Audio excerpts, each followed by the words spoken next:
Nous reprenons, nous commençons l'étude du budget rectificatif et nous reprenons chapitre par chapitre. Je vous rappelle que nous allons procéder à l'étude des recettes, ensuite de la section 7 des dépenses ordinaires et terminer par les interventions publiques demain soir. Je vous demande, étant donné l'heure tardive, nous devons terminer l'étude des recettes ce soir, donc d'être suffisamment concis, précis, pour que nous puissions avancer. Monsieur le secrétaire général, je vous en prie. Alors, recettes, chapitre 1, produits et revenus du domaine de l'État, 260 61 600 €. Y a-t-il des interventions sur ce chapitre 1 ?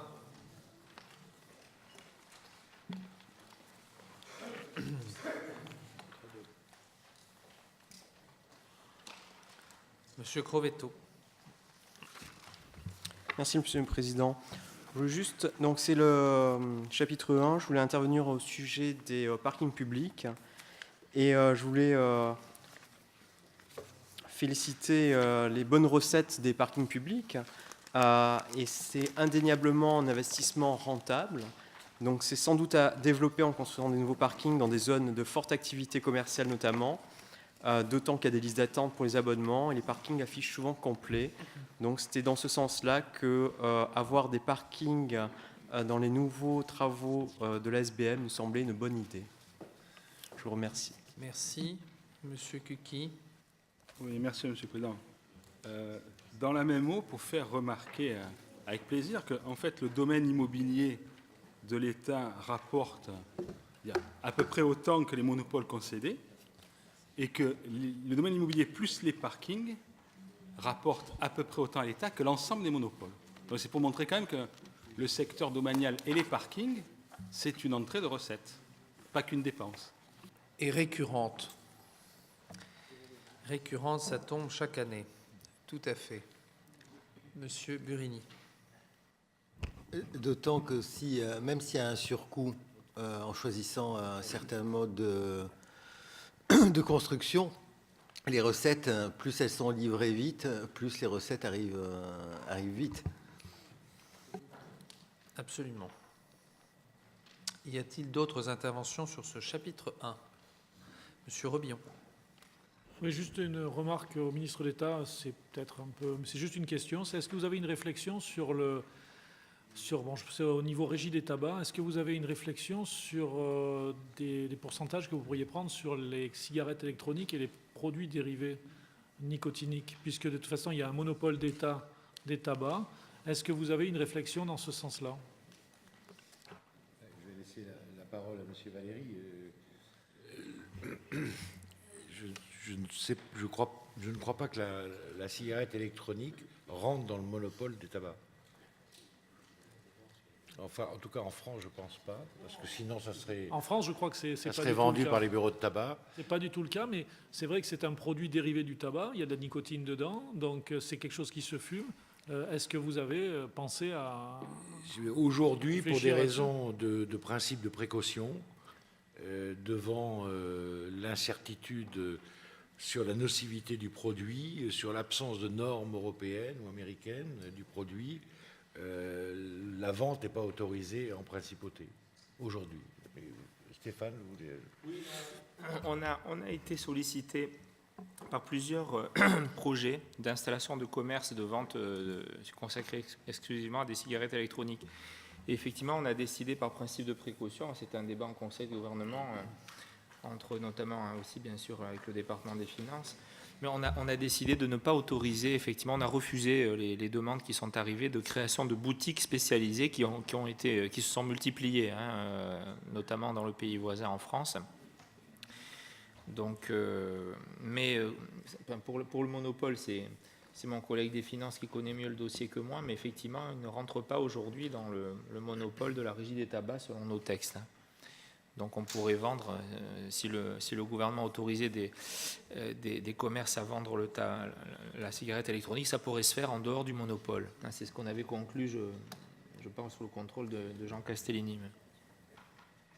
Parfait, merci. La parole est à Monsieur Ficini. Merci, Monsieur le Président. Juste une question pour revenir sur les parkings. Je voulais demander, est-ce qu'on a prévu d'augmenter le parc au niveau de stationnement des scooters? Parce que je trouve qu'en ce moment, à Monaco, le parking pour les scooters, ça devient une anarchie complète. Les trottoirs sont engorgés de scooters qui ne peuvent trouver malheureusement pas de place. Et je sais qu'aujourd'hui, c'est un mode de transport très usité, puisque au niveau des voitures, maintenant, on n'arrive plus à circuler. Et je remarque de plus en plus que les trottoirs deviennent maintenant des emplacements de stationnement pour les scooters. Notamment au niveau de Fontvieille, c'est vraiment quelque chose de très, très, très désagréable pour les gens qui veulent passer avec des poussettes ou autre. Est-ce que vous avez prévu quelque chose d'augmenter ce parc au niveau des parkings de scooters?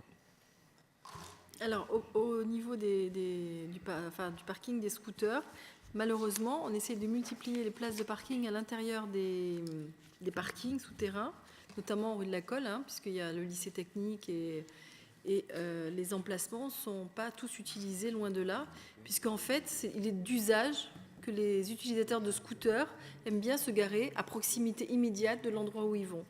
Alors, on essaye de voir un petit peu comment on peut, pas multiplier, mais en tout cas augmenter la capacité d'emplacement scooter sur les rues, notamment, je sais qu'il y avait une demande forte des commerçants au niveau du boulevard des Moulins, dans une portion où on ne peut pas du tout s'arrêter. Mais malgré tous les efforts du gouvernement en faveur de cette attribution de places et de réservation de places exprès dans les parkings ne sont pas utilisés et les scooters veulent se garer en surface. Donc forcément, il y a des nuisances et ils se garent un petit peu n'importe où. Bien, merci beaucoup. La parole est à Monsieur Robineau. Merci Monsieur le Président. Donc j'ai constaté effectivement au registre régie des tabacs une diminution des recettes et en fait je m'interrogeais sur les raisons réelles. Est-ce que c'est effectivement lié à l'augmentation de la consommation et de l'utilisation des cigarettes électroniques ou bien est-ce qu'on peut espérer, en étant un peu optimiste, que c'est l'effet, je dirais, des campagnes de prévention qui ont pu être menées éventuellement auprès des jeunes? Est-ce qu'on a une idée? Je crains de connaître la réponse. Mais c'est M. Castellini. La réponse, c'est le prix italien. Ah. Bon. C'est les méfaits de l'Europe, alors. Et là, les résultats de la régie tiennent par les cigares. Et ce sont les cigares qui sont le plus de l'offre à Monaco, puisqu'on trouve à Monaco des cigares d'excellente qualité qu'on trouve nulle part ailleurs, au moins dans le pays voisin. Je confirme. Bien, merci. La parole est à Monsieur Clérici. Excusez-moi, si je peux revenir juste au parking, parce que j'ai la mauvaise version du rectificatif que j'ai dans mon bureau, je suis désolé, c'est entièrement ma faute. Autant pour moi. En revanche, pour les parkings, donc, pour revenir au futur parking, donc 40 millions d'euros, 400 places, ça fait 100 000 euros la place. Donc aujourd'hui, dans le secteur, les parkings valent 250 000 euros à peu près à la vente. C'est une très très belle affaire. Ben oui. Mais on ne les vendra pas. Bien, nous verrons quand ils seront terminés. Je vous remercie. Y a-t-il des interventions sur le chapitre 1? Monsieur Cuqui.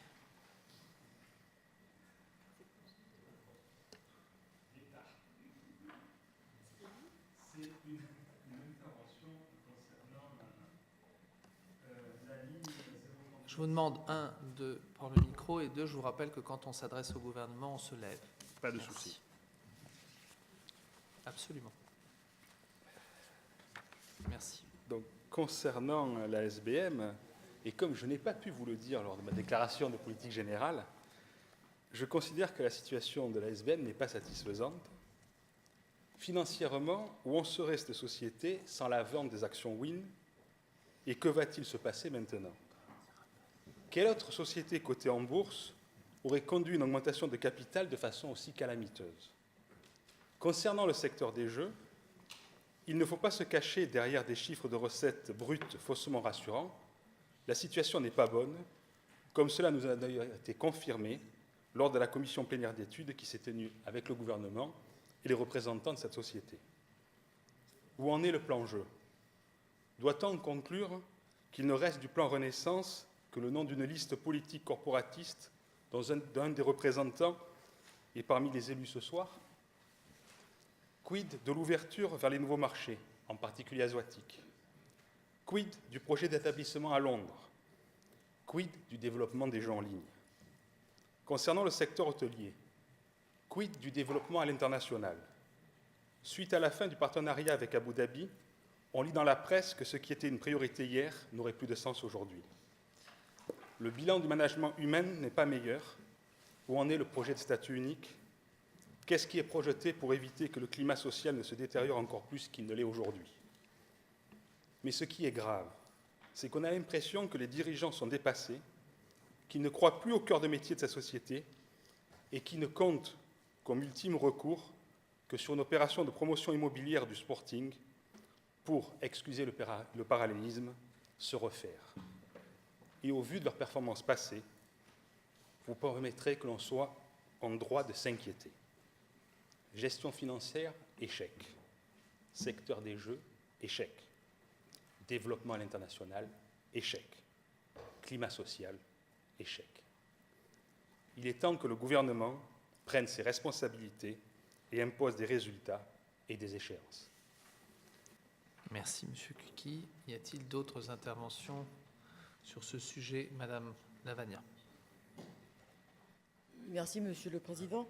Sur la SBM, j'aimerais savoir, puisqu'on avait évoqué qu'il y avait plusieurs postes disponibles, et pas seulement dans les jeux, et on a souvent le sentiment que les monégasques sont un petit peu cantonnés au secteur des jeux. Est-ce qu'il y aurait 2 entrées comme à la Tour Odéon? Pourquoi est-ce que les secteurs d'encadrement ou dans l'hôtellerie ne leur sont pas plus ouverts?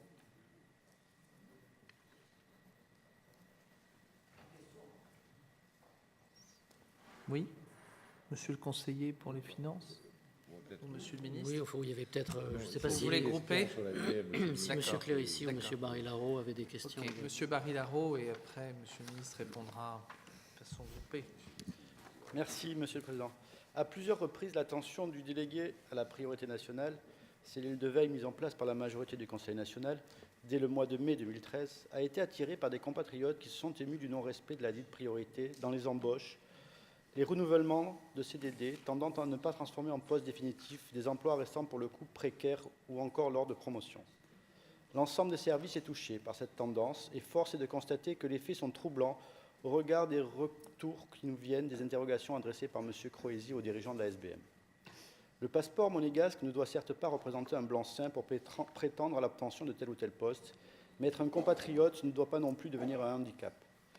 Le passé, même le passé récent parfois, a sans nul doute pu montrer que les compétences ne furent pas toujours suffisantes pour prétendre à un poste dans l'encadrement, mais il existe aujourd'hui un sentiment parmi les compatriotes de la société de non prise en cause de nos particularités.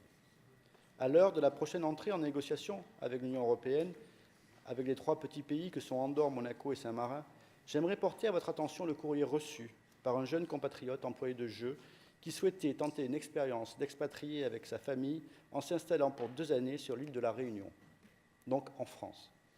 Avant de concrétiser son projet, il a rencontré sa hiérarchie, qui a apprécié la démarche et qui souhaitait le soutenir dans cette initiative. Mais il a été coupé dans son élan quand le directeur du contrôle des jeux lui a fait savoir par courrier que seuls les ressortissants français ou ceux de l'Union européenne pouvaient travailler dans un établissement de jeux français. J'imagine que le prétexte de cette décision repose dans un principe de non-réciprocité pour l'embauche des Français dans un casino monégasque. Or, tout le monde sait ici qu'il n'est strictement rien, que de tout temps, de nombreux salariés non monégasques des casinos de Monte-Carlo ont fait d'excellentes carrières, jusqu'à parfois occuper des postes de direction d'établissement. Que récemment, 5 postes d'encadrement, dont 3 postes d'encadrement supérieur, ont été confiés à des Italiens et des Français, pourtant en concurrence avec des monégasques, sans que personne ne produise courrier officiel à la clé, que seuls les nationaux pouvaient prétendre à ces emplois. Madame Pionce, DRH de la SBM, nous a assuré, lors de la commission consultative du 19 septembre dernier, que son service était passé de 2 à 7 monégasques en 1 an, ce qui prouvait sa totale adhésion au principe du respect de la priorité nationale. Je lui donne donc quitus quant à sa position dans le service qu'elle dirige, mais je défends avec acuité et détermination la compétence de ses salariés comme la meilleure arme au service de la SBM pour assurer la satisfaction de sa clientèle. Je reste convaincu que la majorité des nationaux disposent déjà des compétences suffisantes requises pour exercer les fonctions auxquelles ils aspirent. Je n'accepte pas en revanche, comme cela est arrivé dernièrement, que lorsqu'un poste est ouvert en interne à l'ensemble des salariés qui souhaitent y postuler, que la procédure de recrutement n'aille pas à son terme, car la seule candidate en lice avec le profil requis était monégasque, ou alors comment expliquer le gel de ce poste. Le nouveau Yacht Club, on verra plus tard dans nos discussions, est montré du doigt par la Haute Assemblée pour son recrutement à minima de nationaux. Je pense que le nombre de compatriotes dans le secteur hôtellerie, restauration ou l'administration de la SBM mérite la même interrogation des élus que nous sommes. Je vous remercie. Merci beaucoup, Monsieur Barilaro. Vous citez, et nous n'aimons pas ici, dans cet hémicycle, faire état de cas particuliers, mais c'est un parmi d'autres. Il y a trop de cas à la Société des Bains de Mer qui ne sont pas acceptables et qui bafouent le principe de la priorité nationale et je dirais le principe mesuré, vérifié par l'intermédiaire de la structure que nous avons mis en place, qui est la cellule de la priorité nationale. Je l'ai dit dans mon propos tout à l'heure que je considérais que les responsables des ressources humaines de cette maison étaient inaptes. Et je le confirme, dans la mesure où il y a un état d'esprit, une ambiance absolument délétère dans cette maison qui ne peut pas continuer. Ça a déjà été dit avant nous, il y a un certain nombre de mois, par la précédente majorité, ça continue et personne ne nous écoute. Je voudrais que maintenant les gens en charge réfléchissent à la situation sur place. On ne peut pas continuer ainsi. La parole est à Monsieur Robineau. Merci, Monsieur le Président. La SBM a toujours joué au plan social un rôle important dans la vie des Monégasques. À l'heure actuelle, il faut bien constater que le climat qui s'est installé dans cette société, qui détient pourtant le monopole des jeux, est pour le moins désastreux, avec la nécessité, à l'occasion de la restructuration de l'hôtel de Paris, de réduire les effectifs en sacrifiant notamment les emplois des saisonniers dont certains sont fidèles depuis de nombreuses années. Qu'en est-il de la priorité nationale quand on constate que moins de 14% des employés sont des compatriotes? Qu'en est-il de la mise en place du fameux statut unique? Qu'en est-il du plan Renaissance, comme l'a dit mon collègue Jean-Michel Couky, en dehors de l'apparition d'un parti politique? Bien, la parole est à Monsieur Alavena.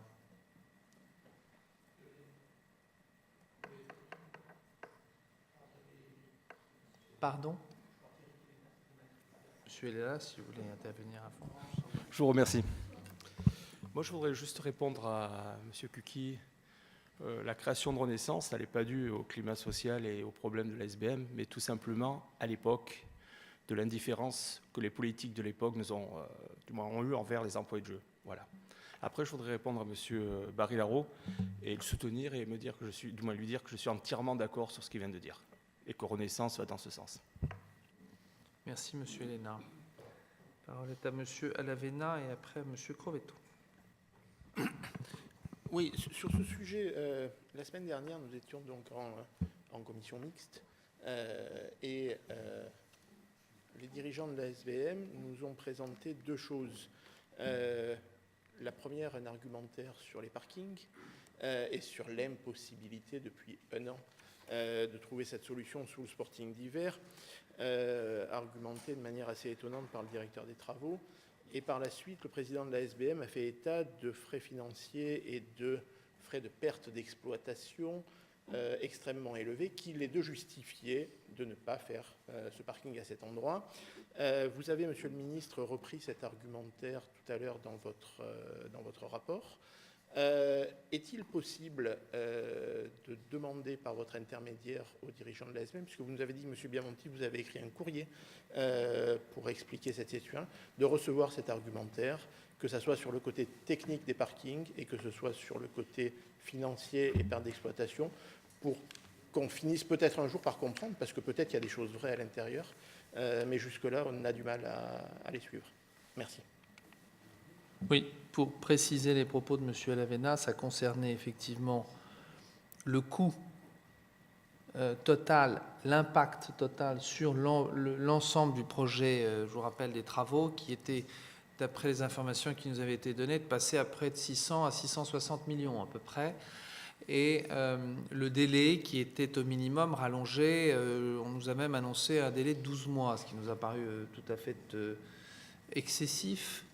Et donc, s'il peut y avoir un certain nombre d'éléments importants, je vous rappelle, mes chers collègues, que nous avons la semaine prochaine, c'est le 8 octobre, nous allons travailler sur la désaffectation de cette parcelle de domaine public maritime. Donc nous n'allons pas ce soir refaire, ou plutôt faire le débat que nous allons avoir la semaine prochaine, mais ce sont des arguments importants qui, outre la lettre que vous nous avez envoyée hier matin, Monsieur le Ministre, hier dans la journée, qui a été transmise ce matin à l'ensemble des élus, ce seront des éléments importants qui pourront amener des éléments de clarification pour le débat mercredi prochain. Merci beaucoup. La parole est à Monsieur Crovetto. Merci, Monsieur le Président. Je regrette bien entendu le déficit d'information des élus sur le sujet de la SBM, aussi bien au niveau de l'augmentation de capital, sa procédure, l'entrée d'investisseurs présentant des synergies, puis, pour revenir à une augmentation de capital, garantie par l'État. On constate également, comme mes collègues l'ont précisé, l'échec de la stratégie internationale, l'échec ou l'absence du fameux plan jeu, le mauvais climat social et la priorité nationale bafouée. On reviendra effectivement mercredi, notamment au sujet du parking, mais tous ces éléments expliquent, et c'est pour marquer ma désapprobation sur ces différents points, et bien d'autres déjà évoqués, que je voterai contre cette ligne, même si c'est une ligne de recettes. Merci. Vous voterez contre le chapitre 1 ou la ligne? D'accord. Je vous rappelle que normalement, d'accord, c'est bien noté, Monsieur le Secrétaire général, puisque Monsieur le Secrétaire général ne fera lecture que des lignes rectificatives dans l'ensemble de ce projet de budget, pour que vous en soyez tout à fait, que les choses soient précisément dites. Monsieur le Ministre, puisqu'il n'y a pas d'autres questions sur la Société des Bains de Mer, Monsieur Clérici, pardon, excusez-moi, pardon. Merci. Non, une brève intervention, pas préparée du reste. Non, le problème, c'est le débouché des monégasques. Encore une fois, on en fait quoi aujourd'hui? Et depuis très très longtemps, l'ASBM est un bassin d'emploi. C'est un peu comme pour le budget, revenir à un tiers en ce qui concerne les investissements publics. Bien, la SBM, elle absorbe un tiers des monégasques depuis qu'elle existe. Et elle a une vocation sociale, puisque sa redevance est fixée à 15%. Cette vocation sociale existe, il ne faut pas la nier. On a aujourd'hui, qu'est-ce qu'on a? On a l'insertion, la commission d'insertion pour les jeunes diplômés qui fait le maximum pour essayer donc de placer les jeunes monégasques. On a le privé, dans le privé, il n'y en a pratiquement aucun. Et on a l'administration, elle est plus ou moins sclérosée, et on a l'ASBM, donc il faut que ça continue.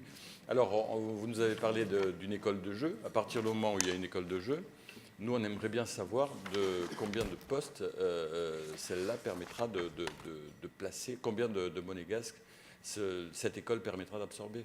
Voilà, je crois que le débat est là. Si on n'avait pas tous ces monégasques à caser, eh bien, peut-être que mais malheureusement, eh oui, mais c'est ça la réalité. Malheureusement, elle est là. Avant de laisser répondre M. Castellini, M. Clérici, je ne partage pas votre point de vue. Depuis 2010, depuis la création de la commission d'insertion, le nombre de jeunes monégasques qui travaillent dans des entreprises privées a très augmenté. M. Valéry peut vous donner peut-être les chiffres. Donc c'est faux de dire qu'il n'y a que la fonction publique ou la SBM pour employer les monégasques. Ça, on ne peut pas dire ça. D'ailleurs, c'est pas bien de dire ça, M. Clérici. Les monégasques sont capables de travailler dans le commerce, la preuve, dans les banques. Et l'enjeu, c'est plutôt de former des jeunes monégasques à rentrer dans les sociétés de gestion et dans les banques pour que notre service de la place financière soit au niveau des grands pays. Donc c'est une réalité, ce que vous dites, mais je ne crois pas que ça soit totalement la réalité. C'est peut-être, excusez-moi, c'est peut-être schématisé, mais malheureusement, combien de Monégasques, malheureusement, quittent Monaco et ne trouvent pas de débouchés ici, malgré tous les efforts que fait la direction du département des affaires sociales. C'est une réalité. Moi, j'ai des exemples, je ne vais pas les citer ici, mais combien de fils et de filles d'amis à moi qui ont fait des études ne peuvent pas trouver de travail à Monaco? C'est très, très difficile. Et donc, non, encore une fois... financière va se développer. Il faut espérer, oui, mais malgré tout, c'est pour ça qu'on ne peut pas faire abstraction du rôle essentiel que joue la SBM sur l'emploi des Monégasques. Ah oui. C'est là qu'on peut se rejoindre avec M. Clérici. Je crois qu'il ne faut surtout pas négliger un secteur d'activité. Le défi de donner à nos jeunes, à notre jeunesse dans les prochaines années, un emploi dans leur pays, dans son pays, est un grand défi qui est devant nous parce que nous avons de plus en plus de Monégasques, dont nous avons forcément aussi de plus en plus de jeunes nationaux, parce que nous avons de plus en plus de jeunes diplômés qui reviennent effectivement d'universités étrangères ou de grandes écoles étrangères avec des diplômes de haut niveau, parce que l'immense majorité de notre jeunesse veut travailler en principauté. Alors peut-être pas tout de suite pour tous, mais je connais très très peu de nationaux qui définitivement se disent « je ne reviendrai jamais travailler dans mon pays ». Donc ce désir qu'on ressent fortement, parce que je crois qu'on est fier d'être monégasque et on veut y vivre et y travailler un jour ou l'autre dans son pays. Ce défi, on le résoudra uniquement si on multiplie nos actions dans tous les secteurs de l'économie. Donc n'opposons pas l'administration ou la SBM au secteur privé. On a 4000 emplois potentiels dans l'administration, c'est formidable. On en a à peu près 3500 ou 4000 selon la saison à la SBM, c'est très bien. On en a 47 000 aujourd'hui dans le secteur privé. Il est donc clair qu'on ne réussira pas le défi de donner un avenir professionnel à tous nos jeunes si on ne réussit pas à ouvrir les portes des entreprises. Alors la SBM, bien sûr, c'est une tradition au moins dans les jeux. On peut sûrement, vous l'avez dit, gagner des emplois pour nos jeunes dans l'administration, notamment nos jeunes diplômés et dans l'hôtellerie. Mais je veux dire, l'objectif...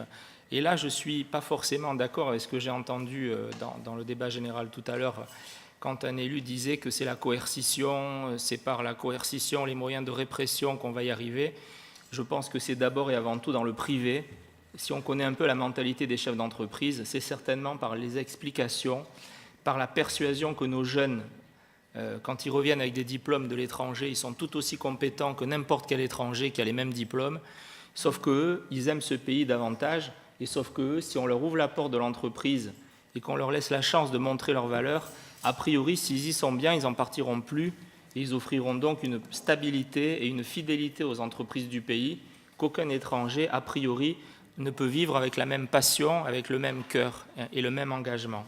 Donc, nous sommes en train de réussir parce que nous sommes en train de convaincre les chefs d'entreprise que donner leur chance à des Monégasques, c'est tout à fait positif pour eux.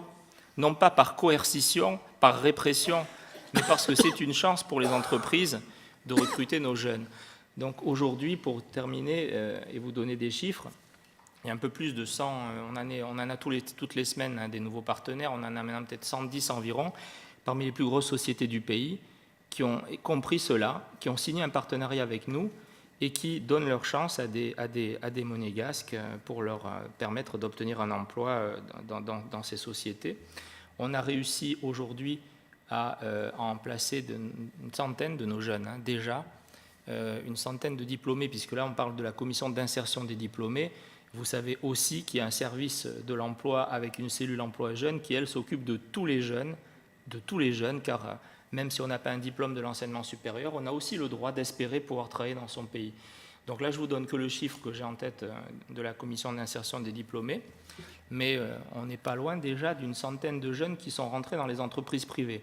Donc je crois qu'on sera d'accord, M. Clérici, pour dire que ce n'est pas pour autant qu'il ne faut pas les aider à rentrer aussi, s'ils le souhaitent, dans la société des bains de mer, mais ne négligeons pas, bien évidemment, le potentiel considérable des près de 50 000 emplois du secteur privé. Tout à fait. Merci. Oui, M. Clérici.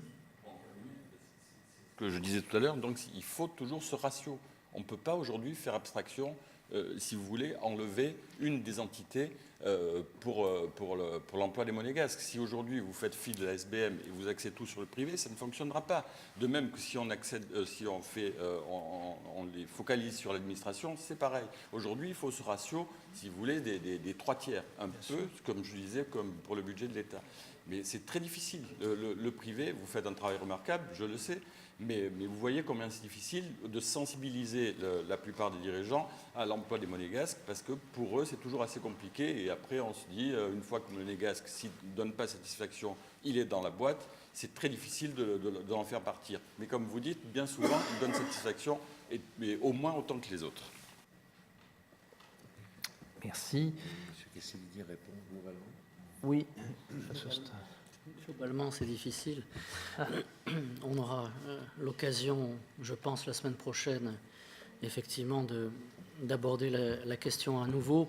Pour rebondir en revanche sur ce que disait le ministre d'État, il est clair que des emplois qualifiés ou moins qualifiés, mais tels que la place bancaire ou financière peut proposer, constituent une alternative. Et je pense aussi, et parce que ça a déjà été mentionné ce soir, au family office, donc que ce soit des singles ou des multi, grâce à votre proposition de loi, il devrait y avoir des gisements dans des professions assez diversifiées. Ça peut être dans le domaine administratif, ça peut être dans le domaine financier, ça peut être dans le domaine juridique, puisqu'effectivement le family office ou le multi-family office propose toute une multitude d'emplois potentiels.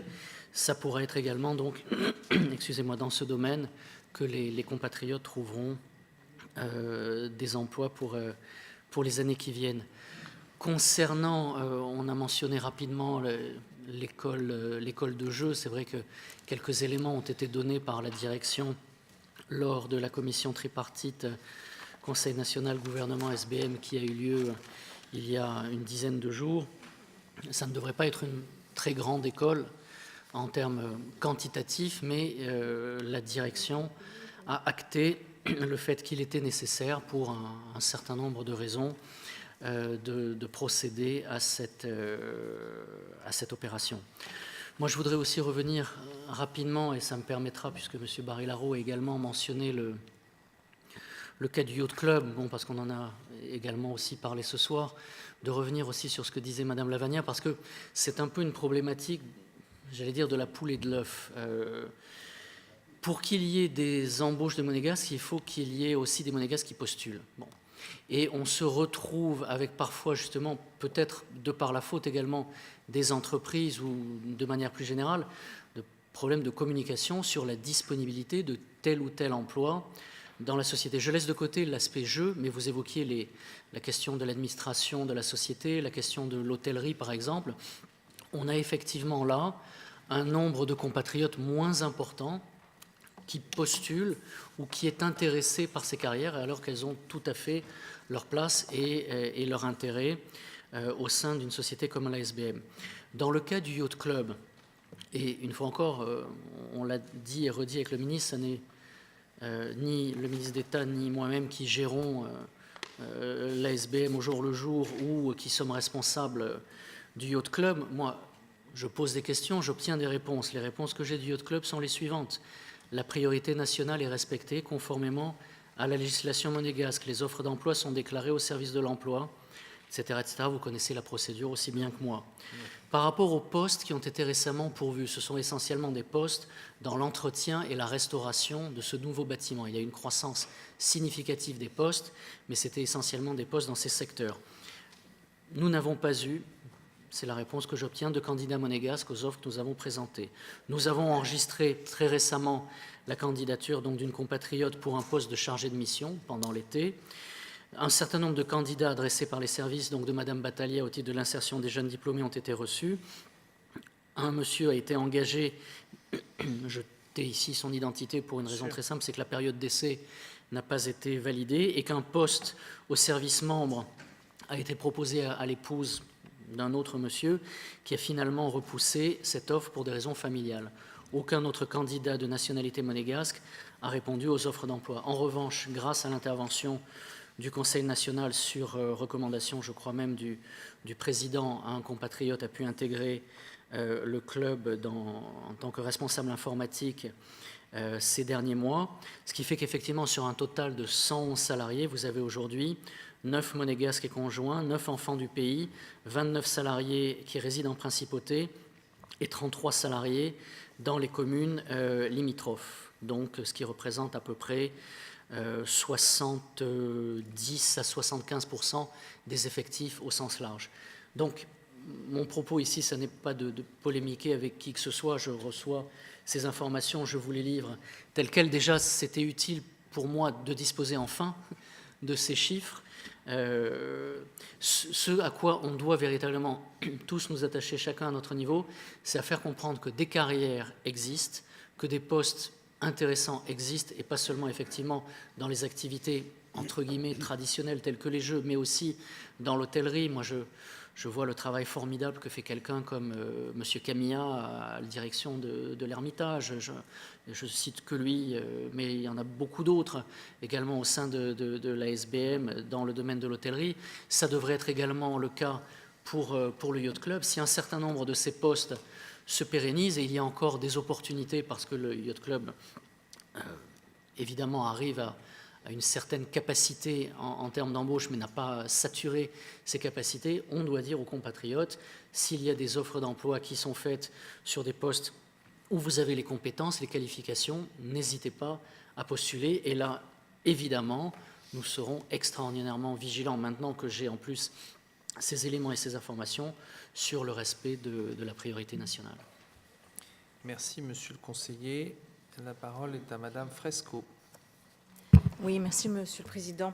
Je rejoins un peu les propos de mon collègue Philippe Clérici, qui a évoqué le problème de l'intégration des jeunes monégasques à la SBM. Nous avions évoqué en séance privée à plusieurs reprises, et je crois que c'est M. Barry-Larraud qui l'avait évoqué plusieurs fois, le principe de mettre en œuvre un vivier un peu calqué sur le système que vous avez au sein de la fonction publique. Est-ce que c'est quelque chose que vous pouvez envisager, que vous avez envisagé ou à laquelle nous pourrions donner suite et qui pourrait peut-être régler notre souci d'intégration des jeunes monégasques? Oui. Dans une certaine mesure, l'école des jeux que je mentionnais tout à l'heure constitue un vivier de ce type. Dans les autres professions, dans l'administration de la SBM ou dans l'hôtellerie, c'est quelque chose qui, à ma connaissance, n'a pas encore été envisagé. Merci. La parole est à monsieur Stener. Merci, Monsieur le Président. Sur le problème de l'emploi des jeunes monégasques, des moins jeunes, c'est quelque chose qui date. Monsieur le Président, je ne sais pas si vous vous rappelez, nous avions signé il y a peu de temps une lettre que nous avions envoyée au ministre d'État, et nous avions eu par la suite, me semble-t-il, une réunion avec M. Coll, M. Croesi et M. Valéry, me semble-t-il, pour que soit mis en place un système qui permettrait la transparence des offres d'emploi pour les sociétés où le gouvernement aurait une participation, qu'elle soit majoritaire ou minoritaire. Absolument. Moi, j'aimerais savoir aujourd'hui où est-ce qu'on en est, parce que cette réunion a lieu il y a combien de temps? Il y a 3-4 mois déjà. Je crois que c'était courant mois de juin. Donc je voudrais savoir, où est-ce qu'on en est, parce que personnellement, je lis le journal officiel toutes les semaines, je n'ai pas encore vu une seule annonce y apparaître. Ça, c'est le premier point. Le deuxième point, il faut quand même se rendre compte d'une chose, c'est que le problème de l'emploi à Monaco est un peu inverse de ce qui se passe ailleurs. C'est-à-dire qu'ici, on a l'impression qu'il y a plus d'emplois pour les moins qualifiés, c'est on va dire les bacs plus 3, plus 4, et tout ce qui est au-dessus, on dirait que c'est bouché. Bouché parce que les sociétés, on prend les banques, elles arrivent avec leur cadre extérieur, ou elles débauchent dans les établissements excédents, des autres établissements. Au niveau des banques, et nous en avons parlé l'autre jour au comité supérieur de l'attractivité en ce qui concerne les finances, à terme, le nombre va se réduire. C'est un problème que vous avez annoncé et même évoqué, que les membres de la commission ont également évoqué. Donc il va y avoir déjà une perte d'emploi à ce niveau-là. Maintenant, en ce qui concerne la priorité nationale, il ne faut pas se cacher derrière le fait que Monaco a, dans sa texte et sa constitution, la priorité nationale. Il y a un autre pays qui a 300 millions d'habitants qui s'appelle les États-Unis d'Amérique, où, quand vous allez là-bas, si vous prenez la place d'un Américain, la société doit pouvoir prouver aux autorités en place que le postulant étranger ne prend pas la place d'un Américain. Donc je pense qu'il est temps, aujourd'hui, de par l'accroissement de la population monégasque, de par l'accroissement que les jeunes font des études de plus en plus poussées, de par l'accroissement que s'ils vont faire une expérience à l'étranger et qu'ils reviennent, je pense qu'il est temps aujourd'hui que le gouvernement mette en place un système équivalent. Et ça, c'est quelque chose qui devrait permettre de régler une fois pour toutes, pas complètement, mais de commencer à régler ce problème. Si les autres le font, on peut le faire. On n'est pas 317 millions, on n'est pas 300 millions, on est 8 000. Alors, là où il y a la volonté, il peut y avoir les moyens. Maintenant, prouvez-nous que vous avez la volonté. Merci, Monsieur Stener. J'adhère entièrement à vos propos. C'est un sujet que nous remettrons sur la table, bien entendu. La parole est à Monsieur Pasquier. Merci, Monsieur le Président. Cette discussion, parfois, m'étonne. Monaco n'est pas un pays où il n'y a pas d'emploi. On doit avoir 500 monégasques qui travaillent à l'étranger. On a 45 000 personnes qui viennent travailler ici. Donc le solde de l'emploi est très, très positif, n'est-ce pas? Donc ce n'est pas comme si on était dans un pays où il n'y a pas d'emploi. C'est la première chose. La deuxième chose, je voudrais rebondir sur les propos de M. Valéry. Je crois qu'il a raison, mais je voudrais pousser son raisonnement encore un peu plus loin. Il a dit qu'il y avait 3 à 4 000 personnes dans l'administration et 3 à 4 000 dans la SBM et 45 000 à l'extérieur. Ce qui est important, ce n'est pas seulement ces chiffres bruts, c'est regarder le taux de croissance. Est-ce que vous croyez franchement que dans l'administration, le nombre d'employés va augmenter de 5 ou 6% par an pendant les 20 prochaines années? Non. Est-ce que vous croyez qu'à la SBM, ça va être le cas? D'ailleurs, moi, c'est mon principal reproche dans la stratégie de la SBM, c'est-à-dire qu'on va dépenser 600 millions d'euros au cours des 3, 5, 6 prochaines années.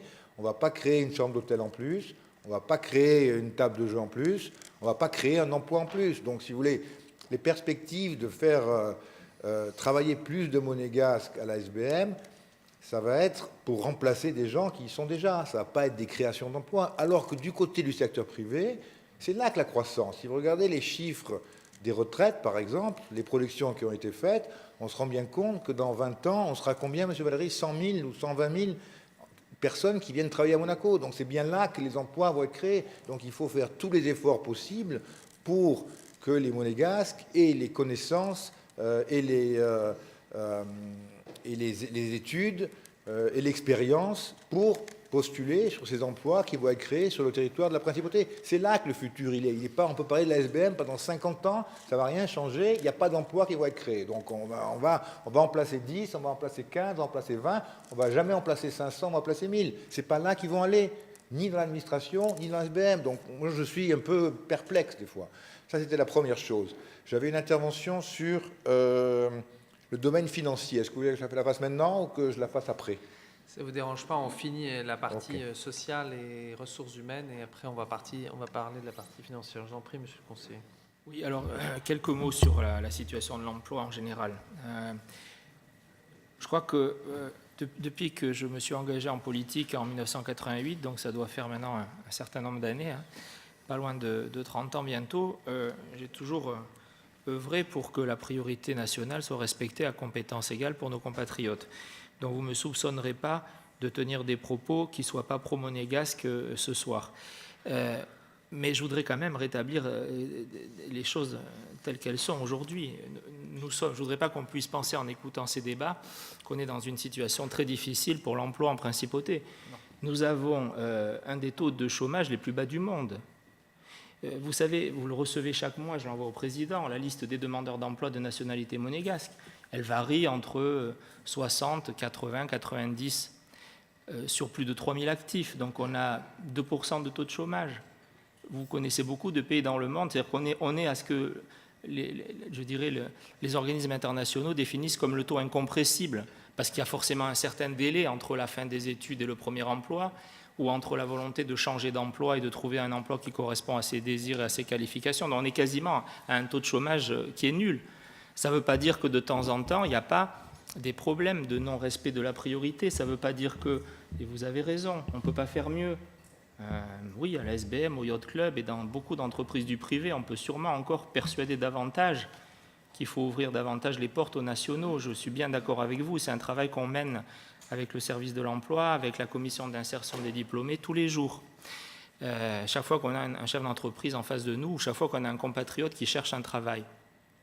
Voilà, mais je voudrais quand même rappeler ces chiffres. On est dans une situation quasi idéale. Après, il y a aussi, il faut avoir le courage de le dire, parfois il y a des personnes qui ont des aspirations qui ne correspondent pas à leur qualité, à leur diplôme, et ça, il faut le dire aussi. Et on ne pourra jamais obtenir un emploi, notamment dans le secteur privé, qui soit très au-dessus des compétences et des qualifications. Même si on en a la volonté, les portes ne s'ouvriront pas. Donc il y a parfois aussi quelques cas dont on parle beaucoup, mais qui relèvent plutôt de cet aspect-là. Voilà. Donc je crois que si on ne dit pas ça, on n'a pas une réalité complète de la situation de l'emploi en principauté. Mais continuons, et je peux vous dire que bon, j'ai reçu, moi, il y a un certain nombre de mois, la directrice des ressources humaines de la SBM, et j'ai mis sur la table un certain nombre de problèmes. Voilà. Alors je ne vous dirai pas que je suis parfaitement content et satisfait de tout ce qui se passe. Mais on fait le maximum. Il y a une certaine écoute aussi parfois non. Voilà, et on agit dans le cadre de la loi et des limites aussi qu'impose cette définition, vous le savez bien, de la compétence égale. Parce que c'est peut-être facile de trouver un Américain sur les 300 et quelques millions d'Américains qui correspond à un profil. C'est un peu plus compliqué, quand le profil est un peu particulier, d'aller chercher au moment. Vous savez qu'on a 4 jours ouvrables, c'est ça la loi. 4 jours ouvrables, on n'a pas toujours le temps d'aller trouver le monégasque demandeur d'emploi qui a parfaitement le profil et la spécialisation demandée. Voilà aussi pourquoi parfois il peut y avoir quelques difficultés à placer des compatriotes. Voilà. Pour autant, je partage globalement ce que vous ressentez et on doit faire encore plus et encore mieux. Et il y a encore un certain nombre de sociétés et on refuse. Je pourrais vous donner, si je demande les statistiques, donc le nombre de refus de permis d'embauche qu'on donne à des entreprises de Monaco, il y en a. Parce que quand il y a une volonté manifeste de ne pas respecter la priorité et de demander la langue chinoise dans une boîte qui n'a pas de clients chinois ou d'aller demander un diplôme qui ne correspond pas à la qualification souhaitée dans le poste uniquement parce qu'on a déjà un candidat non prioritaire à placer, je vous assure que le service de l'emploi, là, est très vigilant et refuse un certain nombre d'embauches. Et d'ailleurs, un certain nombre d'entrepreneurs s'en plaignent. Et nous sommes critiqués pour cela. On nous accuse de ne pas être des libéraux, de ne pas laisser les chefs d'entreprise décider comme ils veulent aussi. On entend aussi, parfois même à la fédération patronale de Monaco, on entend aussi ce discours dans l'autre sens. Le gouvernement en fait trop et il ferait mieux de laisser les chefs d'entreprise décider comme ils l'entendent dans leur entreprise. Donc je crois franchement qu'on essaie de trouver le juste équilibre, mais en mettant d'abord et avant tout la priorité à compétence égale comme priorité absolue de notre action. Et voilà, je tenais à rappeler aussi de quoi on parle. Il doit y avoir, à l'instant où je vous parle, à peine quelques dizaines de monégasques qui n'ont pas un travail. Merci, monsieur le conseiller. Avant de donner la parole à monsieur Alavena, tout à l'heure, le vice-président a posé une question concernant les modalités d'offre d'emploi, notamment dans les sociétés qui dépendent directement ou indirectement de l'État. Sauf erreur de ma part, il n'y a pas eu même pas le début d'un commencement de réponse. Donc, c'est normal, monsieur le président, puisque je n'ai pas eu la possibilité de vous apporter les informations. D'accord. Donc, effectivement, je confirme ce que disait le vice-président. Nous avons tenu une réunion assez intéressante et positive. En fait, mais je vais vérifier, il ne m'avait pas semblé que c'était la publication au journal de Monaco. Le modèle que nous avions retenu, c'était ce que fait la SBM, c'est-à-dire la publication dans Monaco Matin. Et dans Monaco Matin, j'en ai vu. Et donc, le ministre d'État avait écrit à l'ensemble des sociétés concernées, le Grimaldi Forum, le Yacht Club, etc., etc. Et nous avons reçu donc des réponses positives de la part des dirigeants. Maintenant, ce que nous pourrions faire avec Stéphane Valéry, c'est peut-être faire une vérification, c'est-à-dire voir quelles sont les embauches de cadres qui sont intervenues et voir si nous avons eu cette publication préalable. Tout à fait, parce qu'en fait, c'est aussi une habitude nouvelle et c'est important pour nos compatriotes que ces offres d'emploi soient véritablement publiées. Ça peut être dans Nice Matin, je crois qu'il y avait aussi un biais par les réseaux sociaux. Enfin bon, mais de toutes les façons, on peut en reparler de façon plus privée, mais c'est un sujet qui nous tient beaucoup à cœur. À la limite, on peut tenir une nouvelle réunion du type que nous avions eue, qui était assez informelle, mais qui avait été vraiment très positive. Tout à fait, merci. Parole est à M. Lavena. Monsieur le Président. Oui, pardon. Non, je voulais remercier M. Coll de ses précisions. Et je pense qu'effectivement, faire une nouvelle réunion avec le chargé de la cellule de la priorité nationale serait une bonne chose. Je voudrais également rebondir sur les propos qui sont rapportés par le conseiller pour les affaires sociales en ce qui concerne la fédération patronale et les entreprises. On vous accuse d'être pas trop libéral. Je me demande, dans ce cas-là, ce que diraient ces entreprises si elles travaillaient aux États-Unis. Si elles travaillaient aux États-Unis. Ah, oui. Bien, la parole est à M. Lavena. Monsieur le Président, il y avait 2 ou 3 petits bouts de questions. La première, ça tombe bien, le conseiller pour les affaires sociales a répondu avant que je pose la question, puisque j'aurais voulu avoir quelques chiffres. On les a dans la même logique et sans renier et tout en partageant tous ces propos sur le principe que c'est un travail à ne jamais relâcher. Je veux dire, il y a aussi un autre chiffre qu'on a prononcé souvent. On dit il n'y a que 2% de monégasques dans le secteur privé, c'est une honte. Oui, d'accord, mais en fait, si on les mettait tous dans le secteur privé, en vie dans l'administration et la SBM, on serait 9 ou 10%. C'est encore un chiffre très bas. Je veux dire, quel que soit le chiffre qu'on prend, on est toujours minoritaire dans notre pays. Et il faut dépasser un peu les chiffres, mais il faut faire attention à tous les cas particuliers. J'en suis convaincu. Et ça me fait une transition avec des propos de Mme Amorati-Blanc tout à l'heure. Il se tombe bien, puisque Monaco Télécom est dans ce chapitre-là aussi. C'est sur les questions sociales à Monaco Télécom, puisqu'effectivement, on a vu M. Niel ici, et on a tous été séduits par un discours d'entrepreneur et un discours positif sur l'avenir de Monaco Télécom. Il semble, de la part de gens à l'intérieur de Monaco Télécom, je ne parlerai pas aujourd'hui de plan social ou de mesures violentes. Je pense qu'on a des échos de pression sur beaucoup de salariés du middle management qui ne sont pas forcément monégasques, mais qui entendent qu'il y a trop de monde dans l'entreprise, qu'on va commencer à les déplacer d'un poste à l'autre. Donc, dans le contexte de ce développement, je ne sais pas si c'est aussi ce qu'on souhaitait, mais c'est une entreprise privée et c'est un actionnaire privé. Mais je pense qu'il y a un rôle malgré tout. Merci. Concernant Monaco Télécom, on en parle après, on finit le sujet de la SBM. Merci. La parole est à M. Boisson et après à Mme Lavagna. Et après M. C'est bien sur la SBM. Je suis un peu surpris en ce qui concerne l'école de jeu, de la façon dont les choses évoluent. Je me souviens de plusieurs réunions, M. le Président, où vous avez demandé qu'une école de jeu soit prévue. Oui. Il y avait vraiment une réaction négative. Ce n'était pas possible, il n'y a pas besoin, etc. Nous insistons à la dernière réunion tripartite et maintenant nous apprenons qu'une école de jeu est possible, même s'il n'y a pas beaucoup il n'y aura pas beaucoup de candidats. Alors moi, je ne comprends pas cette réaction. Est-ce que cette fois-ci, la SPM fait une école de jeu parce que le Conseil national l'a demandé ou parce qu'il y a un réel besoin? Moi, je préférerais que dans la méthode, il se comporte autrement. Il fasse une évaluation. M. Pasquier disait tout à l'heure, on va remplacer les gens à la retraite. Bien, on voit le nombre de personnes qui vont partir à la retraite, la situation financière, l'organisation, on discute avec les syndicats, voir en fonction de ce qu'il y a réellement besoin ou pas dans la concertation, et on met en place une école de jeu. Et à ce moment-là, on n'attend pas que le Conseil national le demande. Sur un deuxième point, je suis sidéré lorsque j'entends tout à l'heure, mais je l'ai entendu à Monaco, ça fait depuis quelques semaines, que des Français ont été nommés à la place des Monégasques. C'est pas rien, hein, ce sont des postes d'inspecteurs et de pit boss. Vous savez, quand je travaillais au casino, je me souviens toujours de mon directeur, quand il y avait un employé qui n'était pas bon, il dit « Tu sais, il y a une bado là ». Alors je reprends ça en me disant « Est-ce que vraiment, je veux bien qu'il y ait une bado là, 2 bados là, mais 5, ça veut dire qu'il y aurait 5 monégasques qui ne soient pas compétents pour avoir les postes de 5 cadres français ?» Écoutez, je ne comprends plus.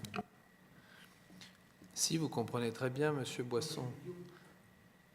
Il y a un directeur des jeux qui n'est plus un national. Et j'étais le premier, il y a 15 mois, à m'élever contre ça, et j'étais bien seul, y compris de la part des syndicats. Madame Lavagna. Oui, je voudrais revenir simplement sur les publications quand il y a une offre d'emploi. Je pense surtout dans les secteurs où l'État est partie prenante, parce que c'est vrai que dans le privé, vraiment privé, ça peut avoir l'effet inverse. Si on dit aux employeurs privés d'employer absolument un monégasque, ça peut avoir un effet repoussoir. Il faut reconnaître que ça peut être ce qui se passe. Par contre, dans les emplois où l'État est partie prenante, je pense que le bon secteur, c'est quand même le journal officiel.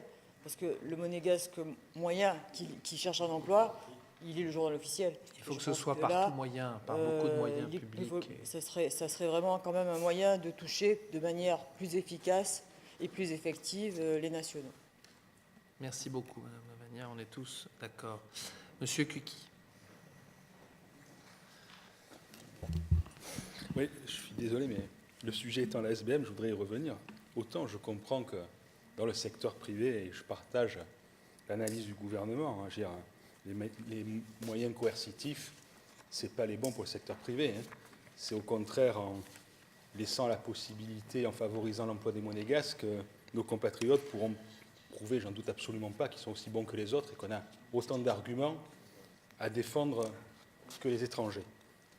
Mais la SBM, c'est un autre problème. La SBM, l'État est majoritaire. La SBM, c'est l'État, quelque part, qui décide qui en sont les dirigeants et quelles sont les actions à mener. C'est l'État qui doit fixer la feuille de route et qui doit la contrôler. Donc, j'entends, et en effet, c'est vrai, que ça fait des années qu'en dehors des jeux, il y a des problèmes d'emploi de monégasques dans les autres secteurs, et en particulier le secteur administratif. Alors, je ne pense pas, mais peut-être que je me trompe, que le conseiller pour les finances va nous sortir les mêmes arguments que j'accepte fort volontiers pour le Yacht Club, parce que j'ai des exemples contraires, on en a tous ici. Donc, une fois de plus, je repose la même question que tout à l'heure. Quand est-ce que le gouvernement prendra ses responsabilités, imposera des objectifs, et en cas de non-réalisation, en tirera les conséquences?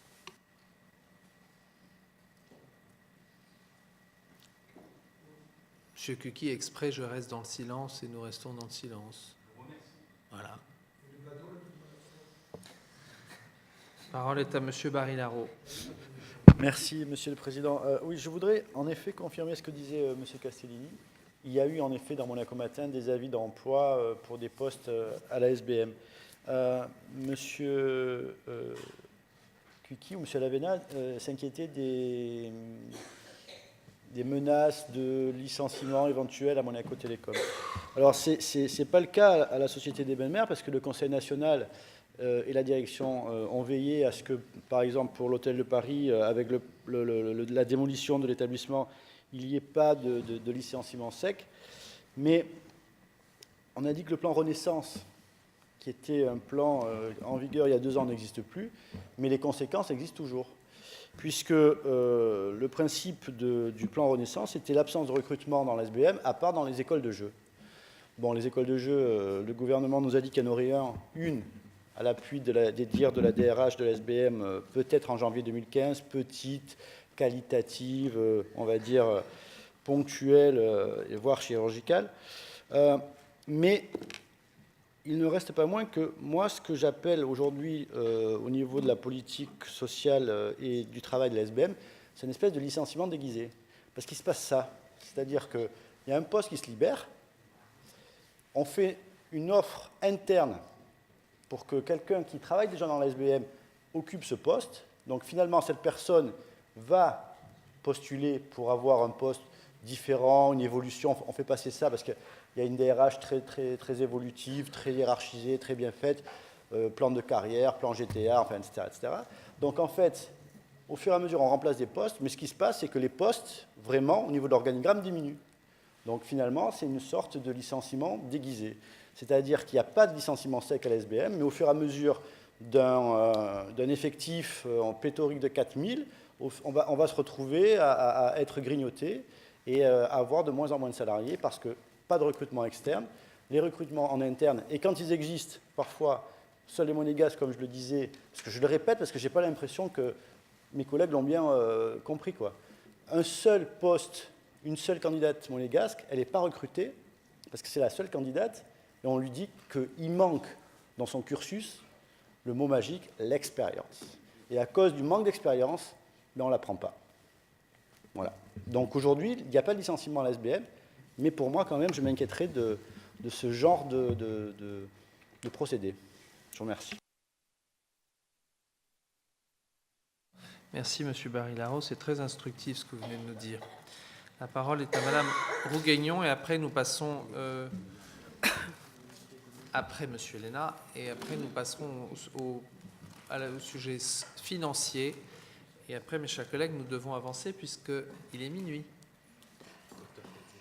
Je repars sur le côté social plus général en fait et sur le fonctionnement de la main-d'œuvre qui, je peux le confirmer, est quand même très vigilante sur le fait de faire attention à donner la priorité aux monégasques et qui bloque parfois des embauches et parfois même plus que ça, elle n'a pas de candidat à proposer, l'entreprise trouve donc son candidat et puis elle a un monégasque qui arrive après, alors elle bloque le candidat avant qu'il ait même l'autorisation, quoi.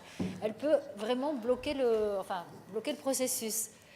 Donc je me pose, ce qui est embêtant pour l'entreprise elle-même, qui a fait débaucher la personne, enfin ça peut être gênant pour tout le monde. Donc je me demandais si ce ne serait pas intéressant même de développer encore plus les services de la main-d'œuvre, de façon à avoir des personnes qui ont une compétence vraiment de DRH, là, pas de prendre le CV et le ramener, de façon à être réellement compétente pour savoir le profil qui va à l'entreprise, parce qu'on n'a pas toujours non plus des profils qui correspondent. On peut trouver des personnes hors prioritaires qui ont un profil qui correspond bien mieux au poste qu'on souhaite. Donc la main-d'œuvre, pour savoir vraiment le profil de poste qui correspond, vous disiez que parfois elle s'en mêlait vraiment de près. Est-ce que ce ne serait pas bon de la développer et de développer des services de direction de ressources humaines internes, quoi, enfin adaptés à chaque profil? Je ne sais pas si je me suis bien exprimée. Mais... Vous allez être satisfaite dans le budget 2015, mais ce n'est pas encore la soirée pour en parler. Mais effectivement, nous allons vous demander la création de postes au sein du service de l'emploi, comme de l'inspection du travail d'ailleurs, parce que oui, tout ceci nécessite des moyens et des personnes en nombre suffisant et en qualité. Donc nous, on est tout à fait favorable si vous souhaitez développer des postes et les voter. Maintenant, il faut aussi s'appuyer sur des consultants extérieurs, ce qu'on fait de plus en plus, sur des formations aussi qu'on donne aux demandeurs d'emploi pour les orienter vers des métiers où on sait qu'on recrute à Monaco. Donc on a beaucoup développé la formation avec le service de l'emploi. On s'appuie sur des consultants qui sont aussi très pointus et on ne pourra jamais avoir évidemment avec 8 ou 10 personnes au service de la main-d'œuvre, des gens spécialisés dans tous les métiers, dans tous les domaines. Donc n'hésitons pas de temps en temps à nous appuyer pour des demandeurs d'emploi sur des passages par des consultants qui vont les aider aussi à mieux être préparés pour définir le poste qui pourrait leur correspondre, avec des bilans de compétences. Et pourquoi pas aussi, bien sûr, je vous dis, on va vous le proposer en 2015, renforcer encore les effectifs du service. Merci. Oui, madame. Merci. Oui, d'autant plus qu'il y a quand même des mouvements d'entreprise, de vie d'entreprise qui se recyclent et qui évoluent. Donc de plus en plus de besoins. Je rejoins tout à fait je voterai la ligne pour vous amener des personnes en plus, des besoins de prendre en charge toutes ces personnes, de les accompagner au mieux.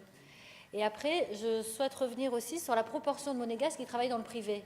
Elle semble infime, mais en fait, elle représente effectivement la faible population que nous sommes par rapport à...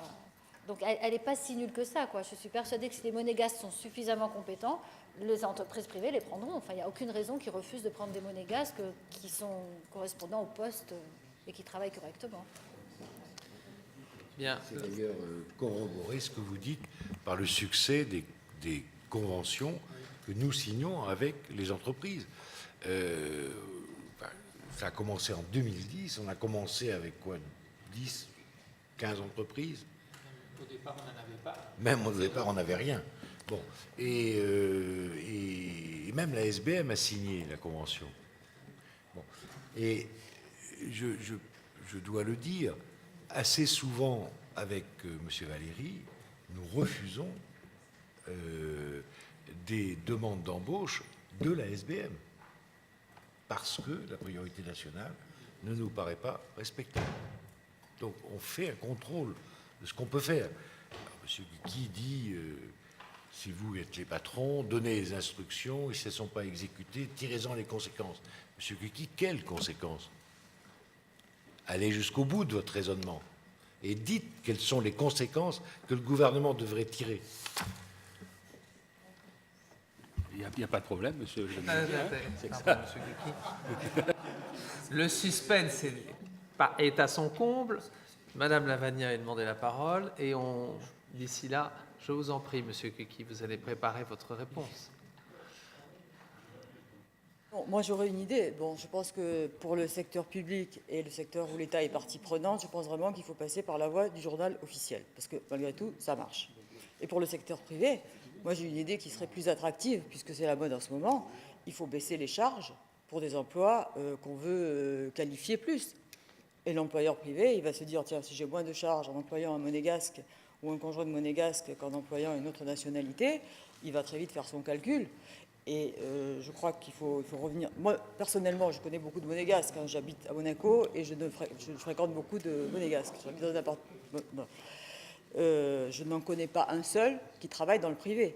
Bien sûr, il y a des gens qui travaillent dans le privé, mais qui sont alors installés à leur compte. Ça, il y en a beaucoup. Mais je pense que la part privée des monégasques, c'est des gens qui sont installés à leur compte. Je ne pense pas qu'il y ait beaucoup de personnes qui travaillent pour d'autres entreprises que la SBM, que... Mais, Madame Lavagna, il y a plus de 100 entreprises privées, mais privées. Et je ne parle pas de la SBM, des entreprises vraiment privées qui ont signé une convention avec l'État et qui embauchent. Alors, vous avez dit tout à l'heure une centaine. Je ne crois pas qu'ils le fassent, honnêtement. Non. Je vais vous chercher les chiffres précis parce que je vous parle de mémoire, mais à peu près la population active monégasque, salariés ou fonctionnaires, je ne compte pas les professions libérales, c'est quelques centaines de monégasques qui sont installés, donc médecins, avocats, chirurgiens, dentistes, etc., experts comptables ou commerçants, quelques centaines. Il y a à peu près autour de 1400 monégasques qui travaillent dans l'administration, la fonction publique, et il y en a quasiment autant dans les sociétés privées, mais alors tout confondu, SBM compris, une société de droit privé. Hein. Dans la SBM, c'est à peu près 500 de mémoire, à peu près 500. Ça veut dire qu'il y a des centaines de monégasques salariés du secteur privé, mais c'est où l'État n'a pas une action. Il y a plus de 500, peut-être 600 ou 700, je vous dirais, salariés de nationalité monégasque qui travaillent dans les entreprises du secteur privé. Non, et puis, je vous dis, alors rien qu'avec la commission d'insertion des diplômés, alors là j'ai les chiffres parce qu'on l'a créée en 2010, donc je la suis depuis l'origine, nous avons placé un peu moins d'une centaine de jeunes diplômés de nationalité monégasque, et donc pas dans la fonction publique parce que je ne compte pas, c'est pas moi qui m'en occupe à travers la CID. Donc ne pensez pas que les monégasques ne sont pas déjà présents dans le privé. Mais il y a encore beaucoup à faire et beaucoup à gagner. Et je suis pleinement d'accord avec ce qui a été dit aussi par certains d'entre vous. C'est quand même là le gros réservoir de demain pour notre jeunesse. C'est d'abord les 48 000 emplois, demain les 50, 60, 70 000 emplois, je l'espère, dans les prochaines années du secteur privé. Merci. La parole est à Monsieur Kuki. Écoutez, monsieur le ministre, quelque part, je vous remercie de me redonner la main. Bien que je sois un peu surpris de votre question, parce que j'aimerais vous répondre. Vous ferez, monsieur le ministre, ce que vous devez faire si ailleurs les gens ne font pas leur boulot. Ça me paraît la bonne réponse. Maintenant, si vous voulez que je vous dise publiquement, vous en tirez les conséquences, et si les dirigeants ne vous ont pas satisfait, vous les remplacez, je vous le dis, monsieur le ministre. Si les dirigeants ne vous ont pas satisfait et qu'ils n'ont pas rempli leurs obligations, vous les remplacez. Ça me paraît simple. Bien. Monsieur Héléna, nous y arrivons. Merci, Monsieur le Président. Moi, je voudrais le faire remarquer parce que ce n'est pas souvent que je suis en accord avec Horizon et encore plus avec Monsieur Barry-Larraud. Sur la personne qui l'a parlé, parce que je l'ai vu à un quart d'heure avant de venir ici, ce que je trouve vraiment, mais alors scandaleux, c'est ce qu'on lui a répondu, ce qu'on a osé lui répondre, c'est-à-dire d'aller travailler à Cannes, carrément pour prendre de l'expérience, venant d'une personne qui est arrivée dans la société des bains de mer il y a 4 ans et qui sortait d'un supermarché, je veux dire, où elle a pris l'expérience. sérieusement, là, on manque de respect aux compatriotes, je veux dire. C'est scandaleux, je trouve. Après, il y a un point aussi que je voudrais... c'est sur le recrutement. Car il y a eu je crois que l'avant-dernière tripartite avait été assez houleuse sur la place de Pete Boss, le recrutement. Quand j'ai demandé des explications à Mme Pionce, donc la DRH, elle m'a dit que l'Italien qui est sorti premier avait eu les meilleures notes, surtout dans les langues. Mais il manquerait quand même pas. C'est quand même un scandale. Si en italien, on n'arrive pas à avoir la meilleure note en italien à Monaco, je vous dis sérieusement, je ne comprends plus rien. Et après, je vais vous répondre à vous, Monsieur le Président, parce que c'est vrai que j'ai été un des seuls à soutenir le poste de directeur des Jeux revenant à un étranger, parce que je voulais lui donner sa chance. On ne sait jamais, des fois, il y a des gens exceptionnels. Malheureusement, M. Galvani est quelqu'un de très sympathique. C'est un professionnel des Jeux, comme il y en a une bonne vingtaine à Monaco, et de nationalité monégasque. Moi, où je pense que si je dois chercher un coupable, ce n'est pas M. Galvani, c'est la personne qui nous a vendu M. Galvani comme étant un très très grand professionnel et qui allait revenir dans notre casino avec un carnet d'adresses plein de noms de clients. Et là, je pense que le jour où il l'aura, il s'en ira de Monaco avec ce carnet d'adresses. Je vous remercie. Merci, M. Elena. La parole est à M. Grinda.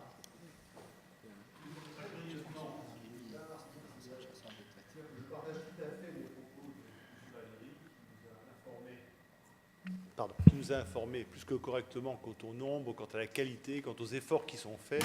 Et je partage les propos de M. Pasquier, que vous avez partagé également, qui pense, comme moi, que l'avenir des emplois se jouera surtout dans le privé. Bien évidemment, la proportion est là. Et quand même rappeler à tout le monde ici que, je parle sous votre contrôle, Monsieur le conseiller, mais on parle de 80 monégasques chômeurs, j'ai bien compris. Donc on pourrait même les mettre tous au Yacht Club, que voilà, ce serait bien. Vous m'avez compris, merci beaucoup. Bien, c'est un raccourci un peu schématique. Oui. Puis précisons quand même les choses, parce que ce sont des sujets très sensibles pour nos compatriotes qui liront ces débats.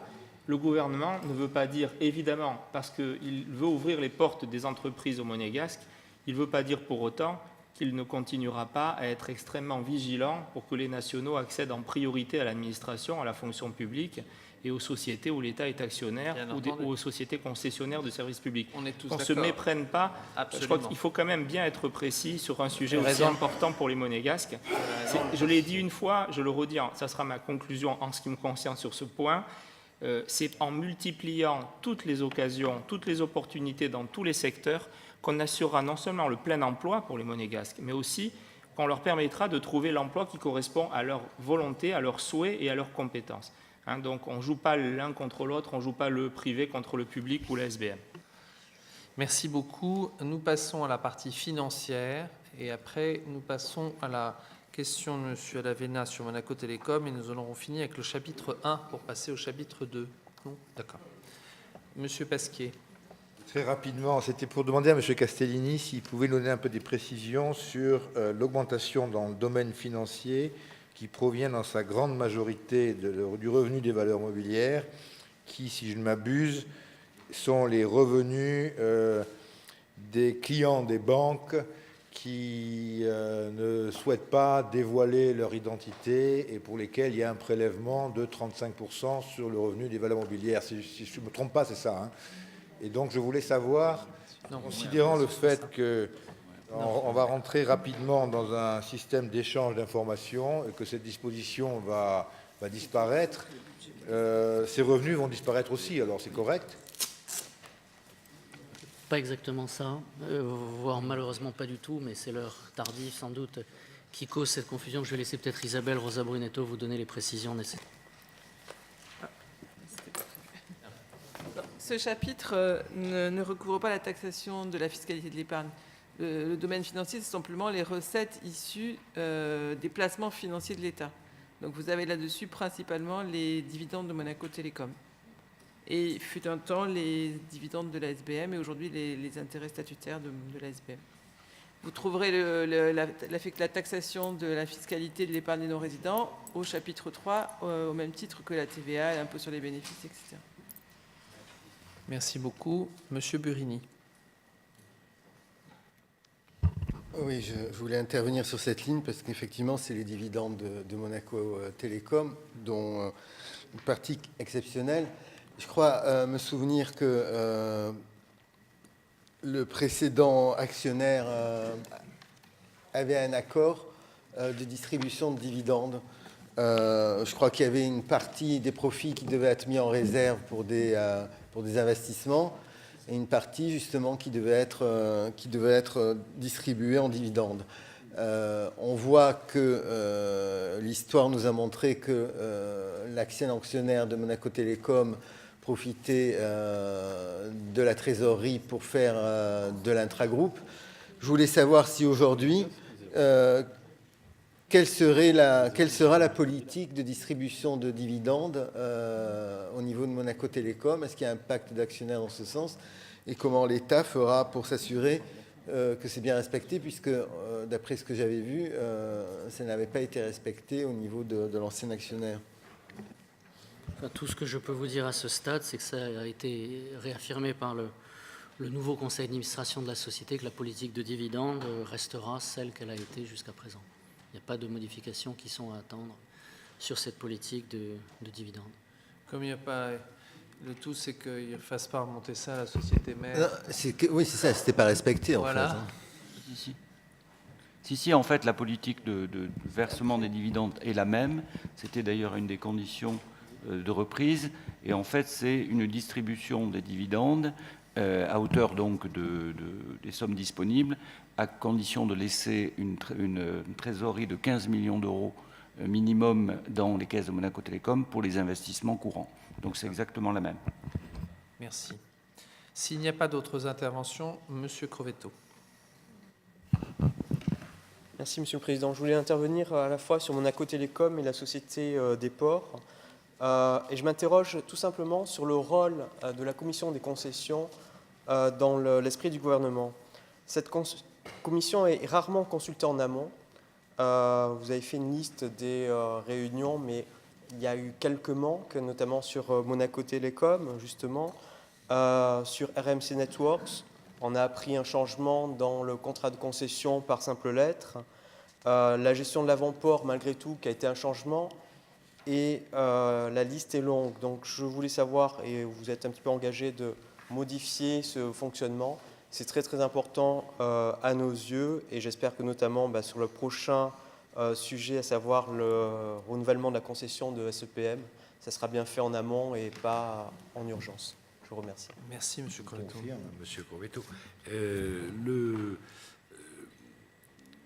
Dans l'opération Monaco Télécom, Monsieur Burini lui-même a indiqué pour quelles raisons il n'y avait pas eu d'information préalable. Au demeurant, il n'y a à ce jour aucune modification du contrat de concession. Donc il n'y a pas de raison de réunir la commission de concession. Sur l'avant-port et la SEPM, pareil, ce n'est pas une modification de la concession et on a largement échangé sur le sujet en réunion plénière l'année dernière et je vous ai communiqué toutes les informations que j'avais, y compris la principale, c'est-à-dire que j'ai imposé aux deux parties que la gestion de l'avant-port confiée par la SEPM au Yacht Club soit strictement limitée à la fin de la concession. Bon, sur le renouvellement de la concession de la SEPM, qui est un sujet très important, c'est au 1er janvier 2016 et donc moi je vous propose de réunir très vite en 2015 avec le responsable de la SEPM, avec l'équipe de la SEPM, une commission des concessions pour qu'on puisse échanger avant même toute décision. Donc c'est vraiment très en amont qu'on va entendre les responsables de la SEPM, voir leurs résultats. Je vous rappelle que ça rapporte quand même beaucoup à l'État, la gestion du port, oui.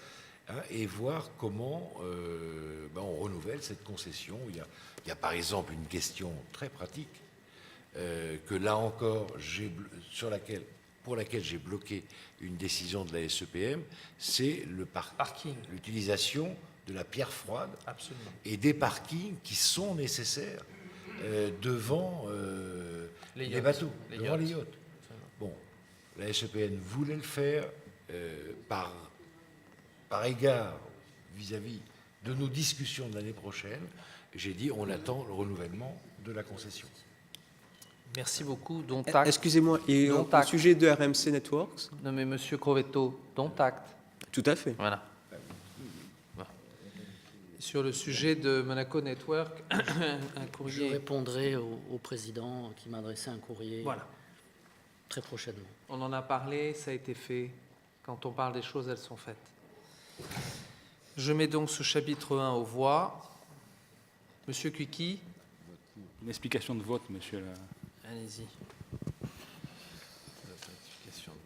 Vous vous en doutez, bien qu'il s'agisse d'une recette, hein, et parce que le non-vote d'une ligne dans un chapitre ne change rien en pratique, et de manière symbolique et forte, je voterai contre la ligne de la SBM. Merci. Oui, Monsieur Robineau. Pour le même motif que ceux évoqués par M. Crovetto et M. Kuki, je voterai contre cette même ligne. Parfait. Donc, je mets ce chapitre 1 aux voix qui inclut l'ensemble des lignes. Et donc, y a-t-il des avis contraires? Y a-t-il des avis contraires? Je vous rappelle qu'on vote chapitre par chapitre. Je vous l'ai dit tout à l'heure parce que sinon le travail pour le secrétariat général est délicat. Donc, chapitre par... y a-t-il des avis contraires? Monsieur Crovetto, Monsieur Kuki et Monsieur Robineau. Y a-t-il des abstentions? Bien. Donc, ce chapitre est adopté. Nous passons au chapitre 2. Chapitre 2, produits et recettes des services administratifs, 27 334 800 €. Y a-t-il des interventions sur ce chapitre? Monsieur Ritt.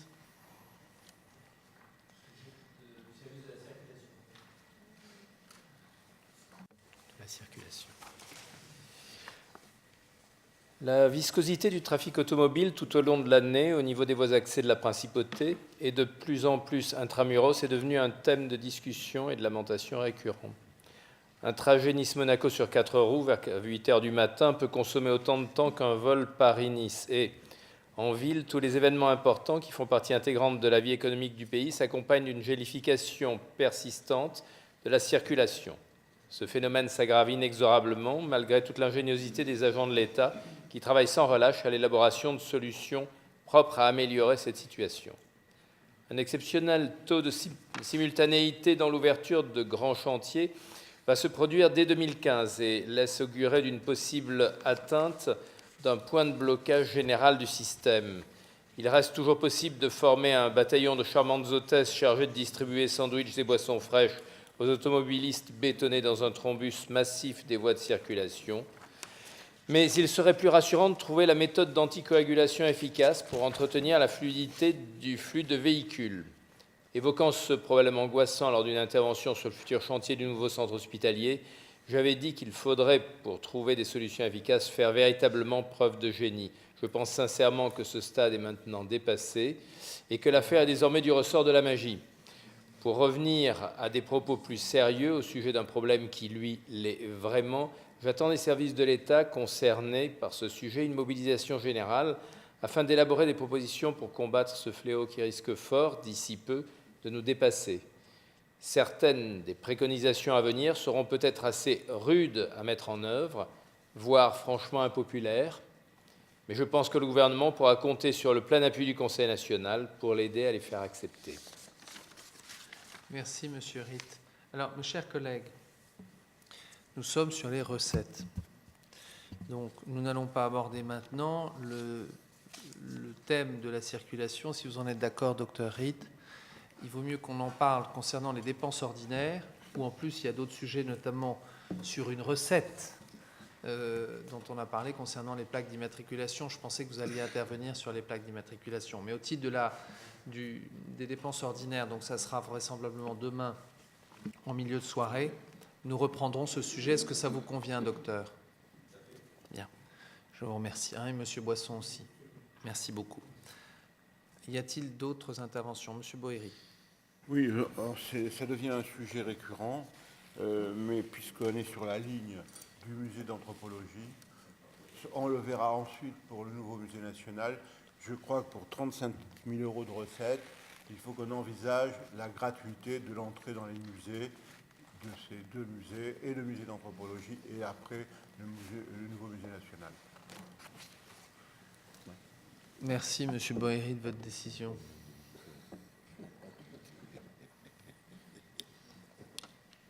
C'est une décision qui va mûrir. Je suis sûr qu'elle va faire son chemin. Je ne suis pas certain, Monsieur Boéry, que la gratuité fasse augmenter le nombre de visiteurs.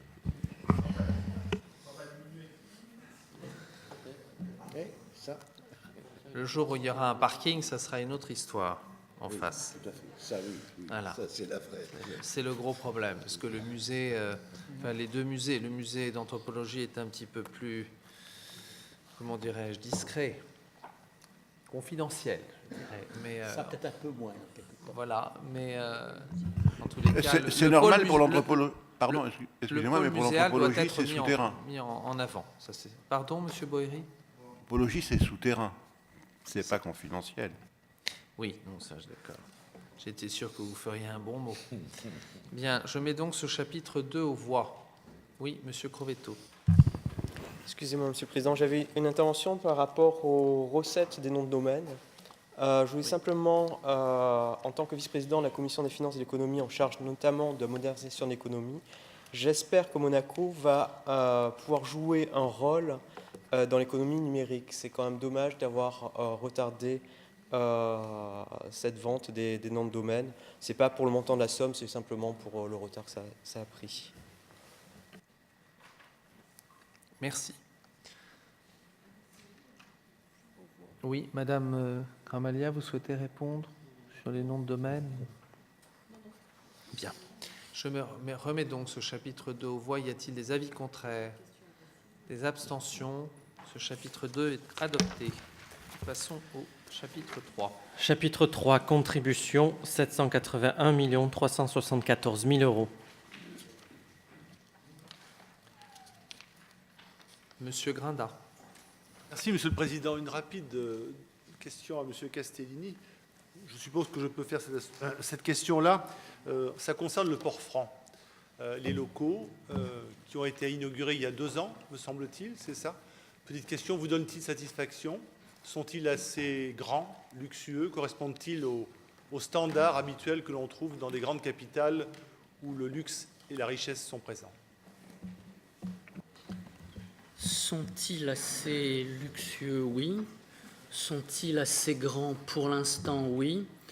Dans le sens où je crois qu'à l'exception d'une ou deux cellules, je pense, sous le contrôle de Madame Rosa Brunetto, qui est au conseil d'administration de la CGM, on n'a pas à ce jour, si vous voulez, d'autres retours. L'utilisation qui avait été envisagée, en tout cas, et les prestations qui sont mises à disposition au niveau du fort franc ont rencontré une certaine clientèle. Donc c'est peut-être aussi un peu tôt, oui, pour faire un premier bilan, mais on est aujourd'hui en vitesse de croisière, que ce soit en termes des recettes qu'on était en droit d'attendre, des typologies de clientèle qui utilisent ce port franc.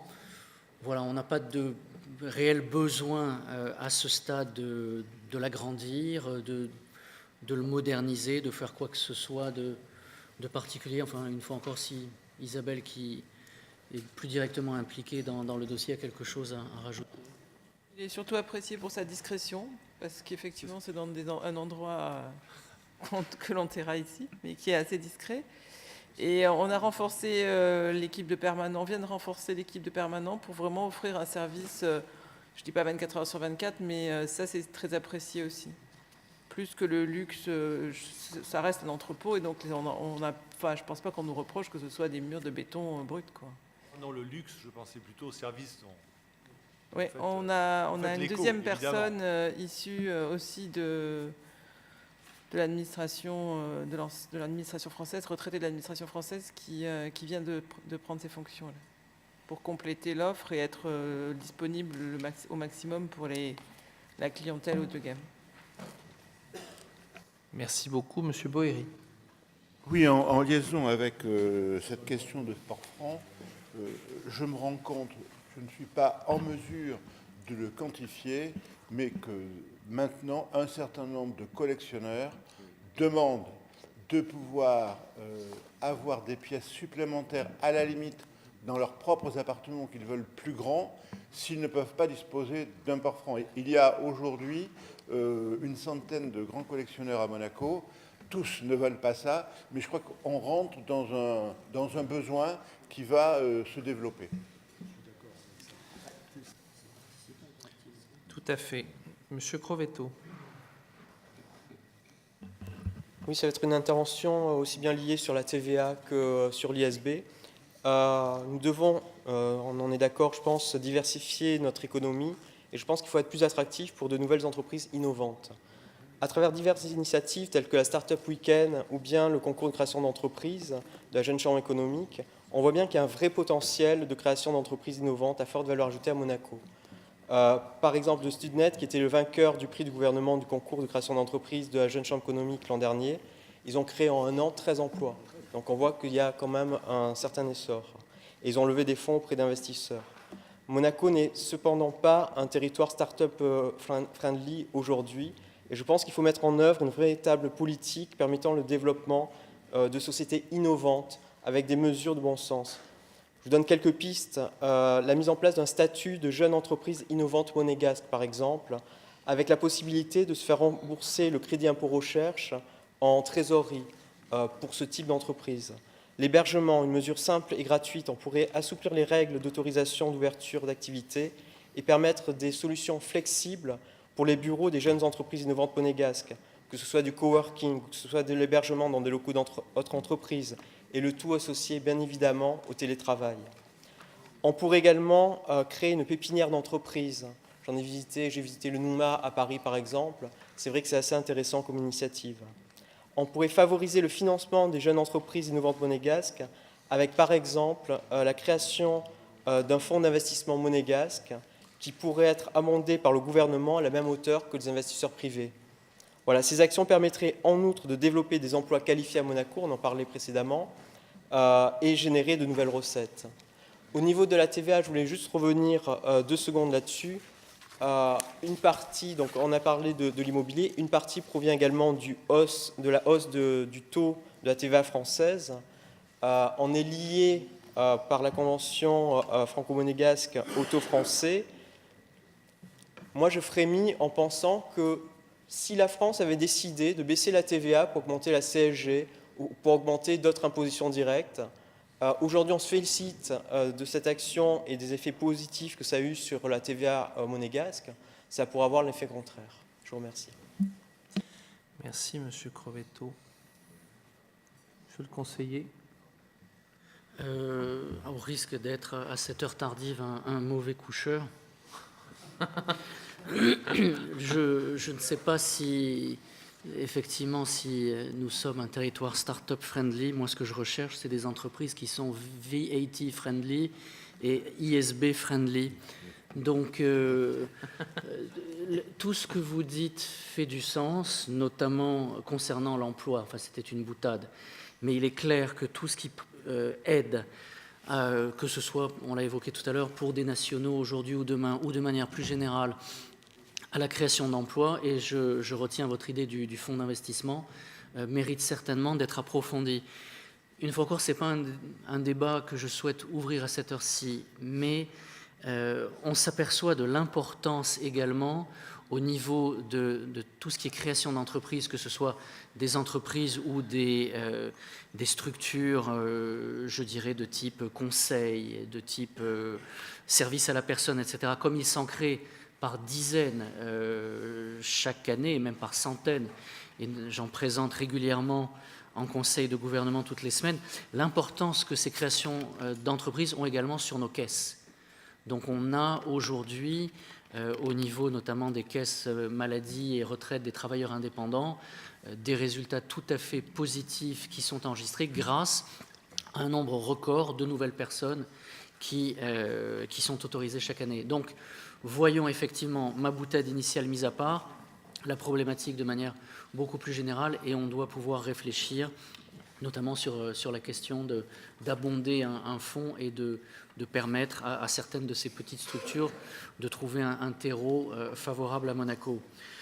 Sur la TVA, ça repose effectivement, outre la question de la non-maîtrise des taux, la question de l'élargissement de l'activité. Donc ça rejoint aussi le premier point. Plus on va avoir de sources potentielles qui génèrent de la TVA, moins on sera dépendant de l'abaissement ou de l'augmentation éventuelle par un tiers, en l'occurrence l'État français, du taux qui serait pratiqué. Et c'est pour ça que dans les inscriptions modificatives qui ont été proposées, il y a un effet taux, mais il y a aussi, indépendamment, un effet, alors je ne vais pas utiliser le terme d'assiette à nouveau, mais si vous voulez, il y a plus de TVA qui est généré, et effectivement le taux qui s'applique est supérieur. Voilà. Donc on pourrait, même avec un taux moindre ou constant par rapport à ce qui était le cas l'année dernière, enregistrer une croissance.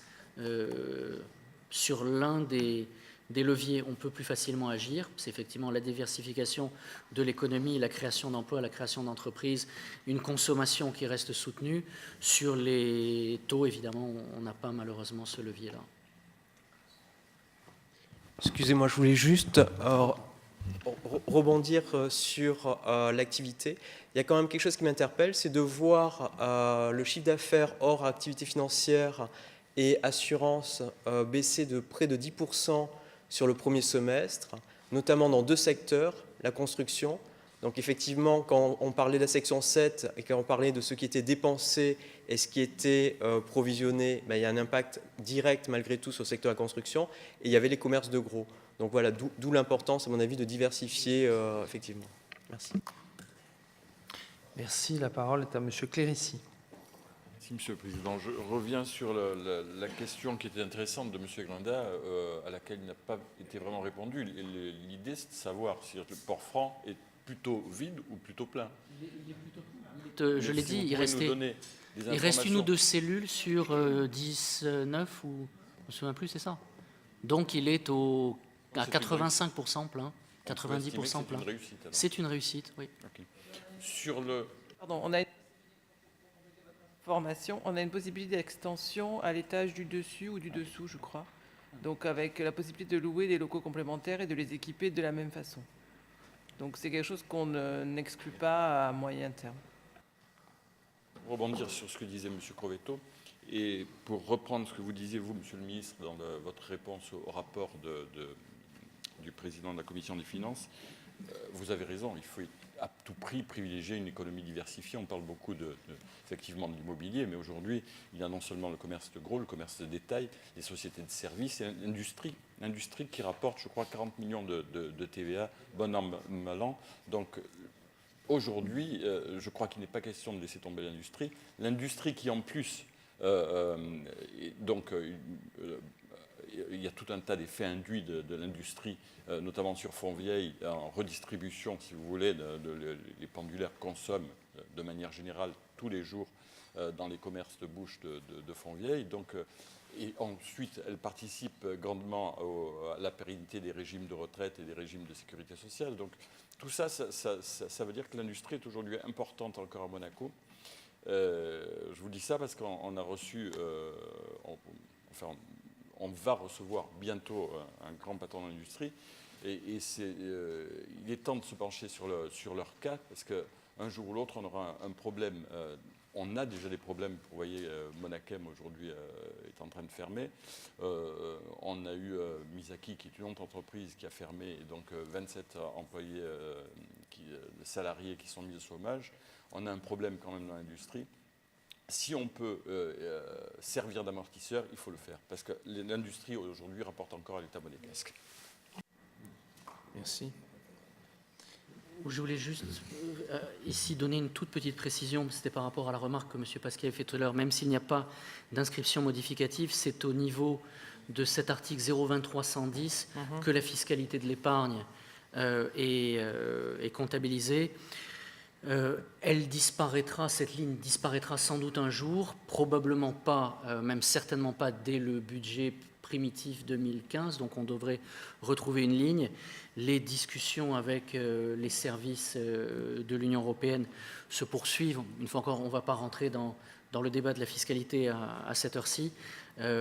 Ça n'est pas négligeable, c'est une ligne de l'ordre de 5 millions qui est relativement stable, qui a même connu une augmentation, vous le voyez, entre 2013 et 2014, mais je ne peux pas vraiment vous en dire plus aujourd'hui, à part qu'on devrait la retrouver encore au moins l'année prochaine, et je pense, à titre personnel, l'année suivante, vu qu'on la calcule aussi sur l'année d'avant, donc ça ne va pas disparaître du jour au lendemain, mais ça disparaîtra. Merci. La parole est à Madame Rougaignon. Merci, Monsieur le Président. Je souhaitais rebondir sur l'intervention de Monsieur Crovetto et votre réponse, Monsieur le Ministre. Non, Monsieur le Conseiller. Vous avez parlé de fonds d'investissement et que vous étiez très favorable. Vous avez soulevé l'importance pour les caisses des créations de multiples petites entreprises. L'idée de pépinière d'entreprise est une excellente idée également. Donc, la TVA et l'ISB, ils sont vraiment welcome et friendly, mais avant de l'être, il faut quand même que les entreprises se créent. Donc, je souhaitais revenir sur le crédit impôt recherche dont on ne peut plus bénéficier si on n'a pas de bénéfice aujourd'hui. Mais à l'occasion d'une création d'entreprise, peut-être que pendant les 2-3 premières années, ça avait été évoqué, et je ne sais pas si vous l'avez réévoqué là, mais ça pourrait être intéressant quand même, pendant 3 ans, au moment de la création, de permettre aux entreprises d'en bénéficier, pour leur donner une chance et donner un signal surtout d'attractivité aux entrepreneurs extérieurs qui pourraient être intéressés par ça. Voilà. Et je rebondis aussi sur l'intervention de M. Clérici. C'est vrai que d'amortir les entreprises, alors ce n'est pas du tout le cas de Monachem aujourd'hui, c'est encore un autre contexte, mais d'amortir les entreprises quand elles en ont besoin, les entreprises qui sont là, on cherche à tout prix à en récupérer à l'extérieur, mais aider celles qui sont présentes, par exemple peut-être en revoyant, en réétudiant la prime industrielle, ou elles sont demandeuses de ça, ou en les aidant à trouver des locaux, ça pourrait quand même aider un certain nombre d'entreprises.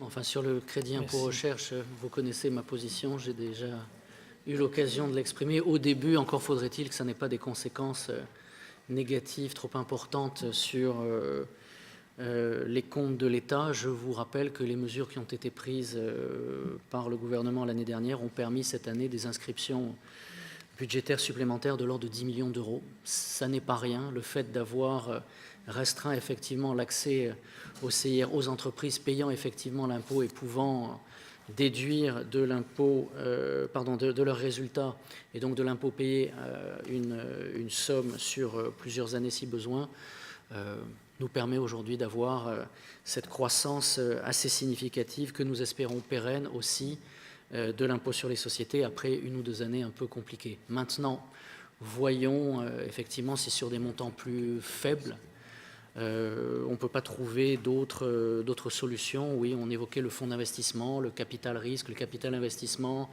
la SACDE. Ça encore, peut-être que c'est également la faute, entre guillemets, de la mienne ou celle de mes services, de ne pas suffisamment mettre en avant ce véhicule, mais ce véhicule a permis et permet encore aujourd'hui d'accompagner un certain nombre de start-up monégasques, permet d'investir dans des fonds liés à l'innovation, au développement durable, permet d'acquérir des compétences dans ces domaines et devrait donc être utilisé plus systématiquement par les entreprises qui en ont besoin. Donc là encore, libre à ceux ou à celles qui seraient intéressés par le dispositif de se rapprocher d'Isabelle Rosa Brunetto ou de moi-même au département pour bénéficier du soutien financier adéquat. Merci. La parole est à Monsieur Kuki. Merci, Monsieur le Président. Je profite d'avoir entendu le ISB friendly, que je partage, pour demander les intentions du gouvernement sur un petit point soulevé dans l'excellent rapport de mon collègue Marc Dubrigny concernant justement l'ISB et le fait que certains établissements bancaires que je ne citerai pas, mais qui comportent dans leur nom soit Monaco, soit Monégasque, ce qui est encore plus désobligeant, ne s'en acquitte pas. Je pense que tout le monde doit être égal devant l'impôt et tout le monde doit s'acquitter de ce qu'il doit. Monsieur Cuqui, sur ce sujet, je voudrais d'abord rendre hommage au travail accompli par les services de M. Castellini et par le conseiller lui-même. C'est un sujet, à cause de l'histoire, à cause des habitudes, qui était un sujet très compliqué. Voire même tabou. Voire même tabou. Donc, sans provoquer de révolution, sans provoquer de blocage. Vous pouvez constater, en comparant les colonnes, la progression énorme d'une année sur l'autre de l'ISB. Donc ce mouvement, M. Cuqui, il va se poursuivre et l'objectif est d'arriver à 100% de contribuables payants. Merci, M. le Ministre. Je ne voudrais pas que ma remarque soit mal prise et j'adhère tout à fait à vos propos concernant les services de M. Castellini et M. Castellini même. Il faut prendre cette intervention comme un soutien à poursuivre cette action. Oui. Non, mais je veux dire que, compte tenu de l'histoire, compte tenu des pratiques, etc., c'est une politique qu'il faut mener avec persévérance, intelligence, sans crier, sans taper le tambour devant la porte de l'établissement que vous citez. Et donc, on l'a fait, la preuve, vous la voyez dans les colonnes, hein, et donc ça continuera et on y arrivera à faire payer 100% des contribuables. C'est bien que ça soit dit ici, je pense. Ce qui est plus délicat, Monsieur le Ministre, c'est quand après, concernant une ligne sur les interventions publiques, un ou deux ou trois de ces mêmes établissements font disparaître une subvention et que vous nous demandez une subvention comparable de soutien. Et là, ça passe très mal. D'ailleurs, ce n'est pas passé dans le cadre ni de nos questions, ni des réponses, ni des discussions en privé, mais ces discussions resteront privées. Y a-t-il d'autres interventions sur ce chapitre? Monsieur Grinda. Ah, pardon. Je vous en prie. Non, je vous en prie. Merci, Monsieur le Président. Rapidement, sur le droit de mutation, j'aimerais quand même souligner l'extraordinaire performance. Il me semble que quand ça a été voté il y a 3 ans, c'est ça, à peu près, 3-4 ans, on attendait à environ 40 millions, si ma mémoire est bonne.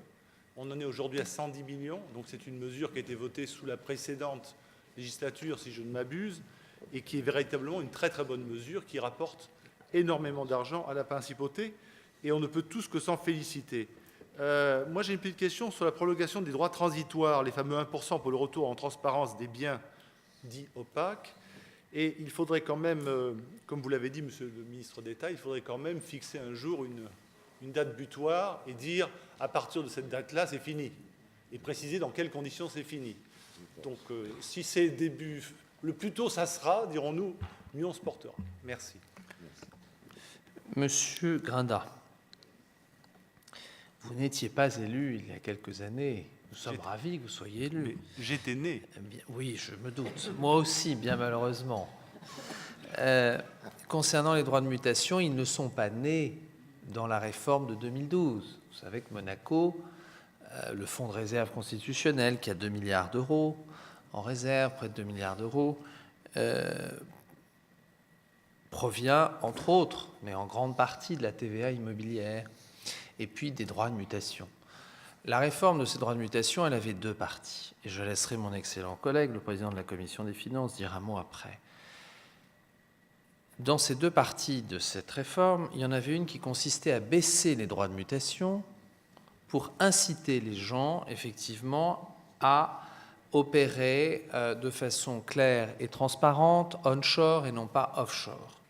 Nous étions totalement partisans de cette première partie de la réforme avec mes collègues Christophe Stener, Marc Burini et moi-même. En revanche, sur la deuxième partie de la réforme, nous étions farouchement opposés à la forme et à la façon dont ça nous a été présenté, en invoquant l'urgence constitutionnelle, dans notre dos, à l'époque, si vous aviez été élu dans la minorité, je ne peux imaginer comment vous seriez mis en travers de cette réforme. Ça a été fait dans notre dos, sans qu'on nous tienne au courant. Nous avons été mis devant le fait accompli et nous avons été saisis par un certain nombre d'opérateurs et de gens dans Monaco qui étaient des spécialistes de cette question pour monter au créneau là-dessus de façon très justifiée. Après, il y a une partie technique que M. Burini connaît très bien. Donc je crois qu'il faut rétablir la justesse des faits. Voilà. Président, autorisez-moi en un mot J'en prie. De vous répondre, en laisser la parole à M. Burini. Vous aurez remarqué que dans mon propos, je n'ai pas parlé du tout de votre vote. Je me suis bien gardé de polémiquer à ce sujet. Non, vous avez dit que c'est une réforme qui a été menée sous la réforme de la baisse de la droits de mutation. Nous étions totalement totalement favorables à la baisse des droits de de mutation. procès d'intention, c'est trop tard. Non, il n'y a pas une droit d'intention. Je précise ces propos qui sont absolument pas polémiques, qui sont une précision. D'abord pour les téléspectateurs, je ne sais pas à cette heure tardive, en tous les cas, même pour le journal officiel à terme, qui reste, et c'est important de le dire, la parole est à M. Burini.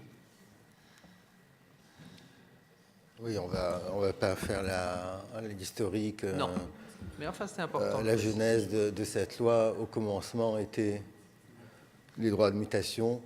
Non, en plus, ça a été effectivement voté à une période où il y avait une petite crise qui s'appelle la crise de 2008 et 2009, qui a assez pesé parce que, je veux dire, en baissant les droits de mutation de 40%, on baissait le prix total de l'acheteur de 2,8%. Donc, je veux dire, c'était pas le but de la réforme d'être incitatif. Je crois que c'est justement les ventes qui ont permis, et la bonne santé des ventes aujourd'hui, de l'économie, qui permettent aussi de... Mais on se prive quand même de 40% de recettes. Mais moi, je veux dire, il y a quelque chose que j'ai bien retenu dans la réponse que vous avez faite au rapport, justement.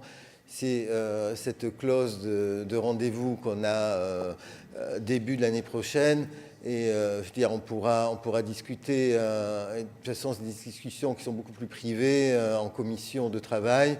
Entre nous, on pourra discuter éventuellement de faire un premier bilan après 2 ans et voir s'il y a lieu de perfectionner, d'étendre in fine la possibilité de se mettre sous un régime transparent, etc. Donc, en toute quiétude. Je vais pas à cette heure-ci entamer une discussion.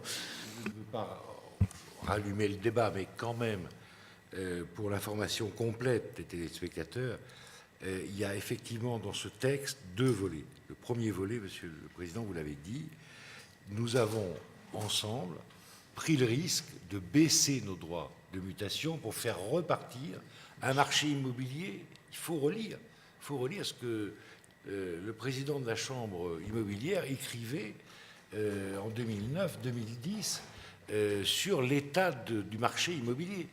Donc nous avons pris ce risque de faire ça.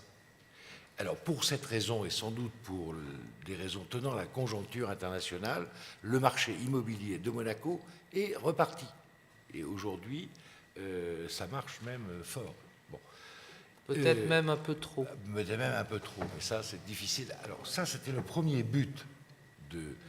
Mais il y avait un deuxième but dans ce projet de loi. Et c'est là où nous n'avons pas été d'accord. Voilà. Le deuxième but était de faciliter, de rendre plus transparent tout ce secteur. Et pour éviter la fraude... On était d'accord, mais on n'était pas d'accord sur la façon mais dont ça s'est fait. après, vous n'avez pas été d'accord sur la manière sophistiquée, compliquée, que nous avons inventée pour éviter la fraude à la loi. Et ceux qui ont crié très fort dans le pays étaient ceux qui ne pouvaient plus frauder à la loi. Et voilà la réalité. La vérité est celle-là. Le système est vrai, c'est vrai, est très complexe, très subtil, et il a essayé d'éviter toute fraude à la loi. D'ailleurs, forcément, un jour, quelqu'un trouvera un montage juridique pour échapper à la loi. Mais pour l'instant, ça ne semble pas être le cas. Et effectivement, ça a déplu à un certain nombre de personnes à Monaco. Bon, voilà ce que je voulais ajouter sur le sujet. Certes. Mais pas d'amalgame avec les élus que nous étions, et que nous sommes toujours d'ailleurs. Non, j'ai bien, parce que j'ai dit, Monsieur le Ministre. Y a-t-il d'autres remarques sur ce chapitre 3 ?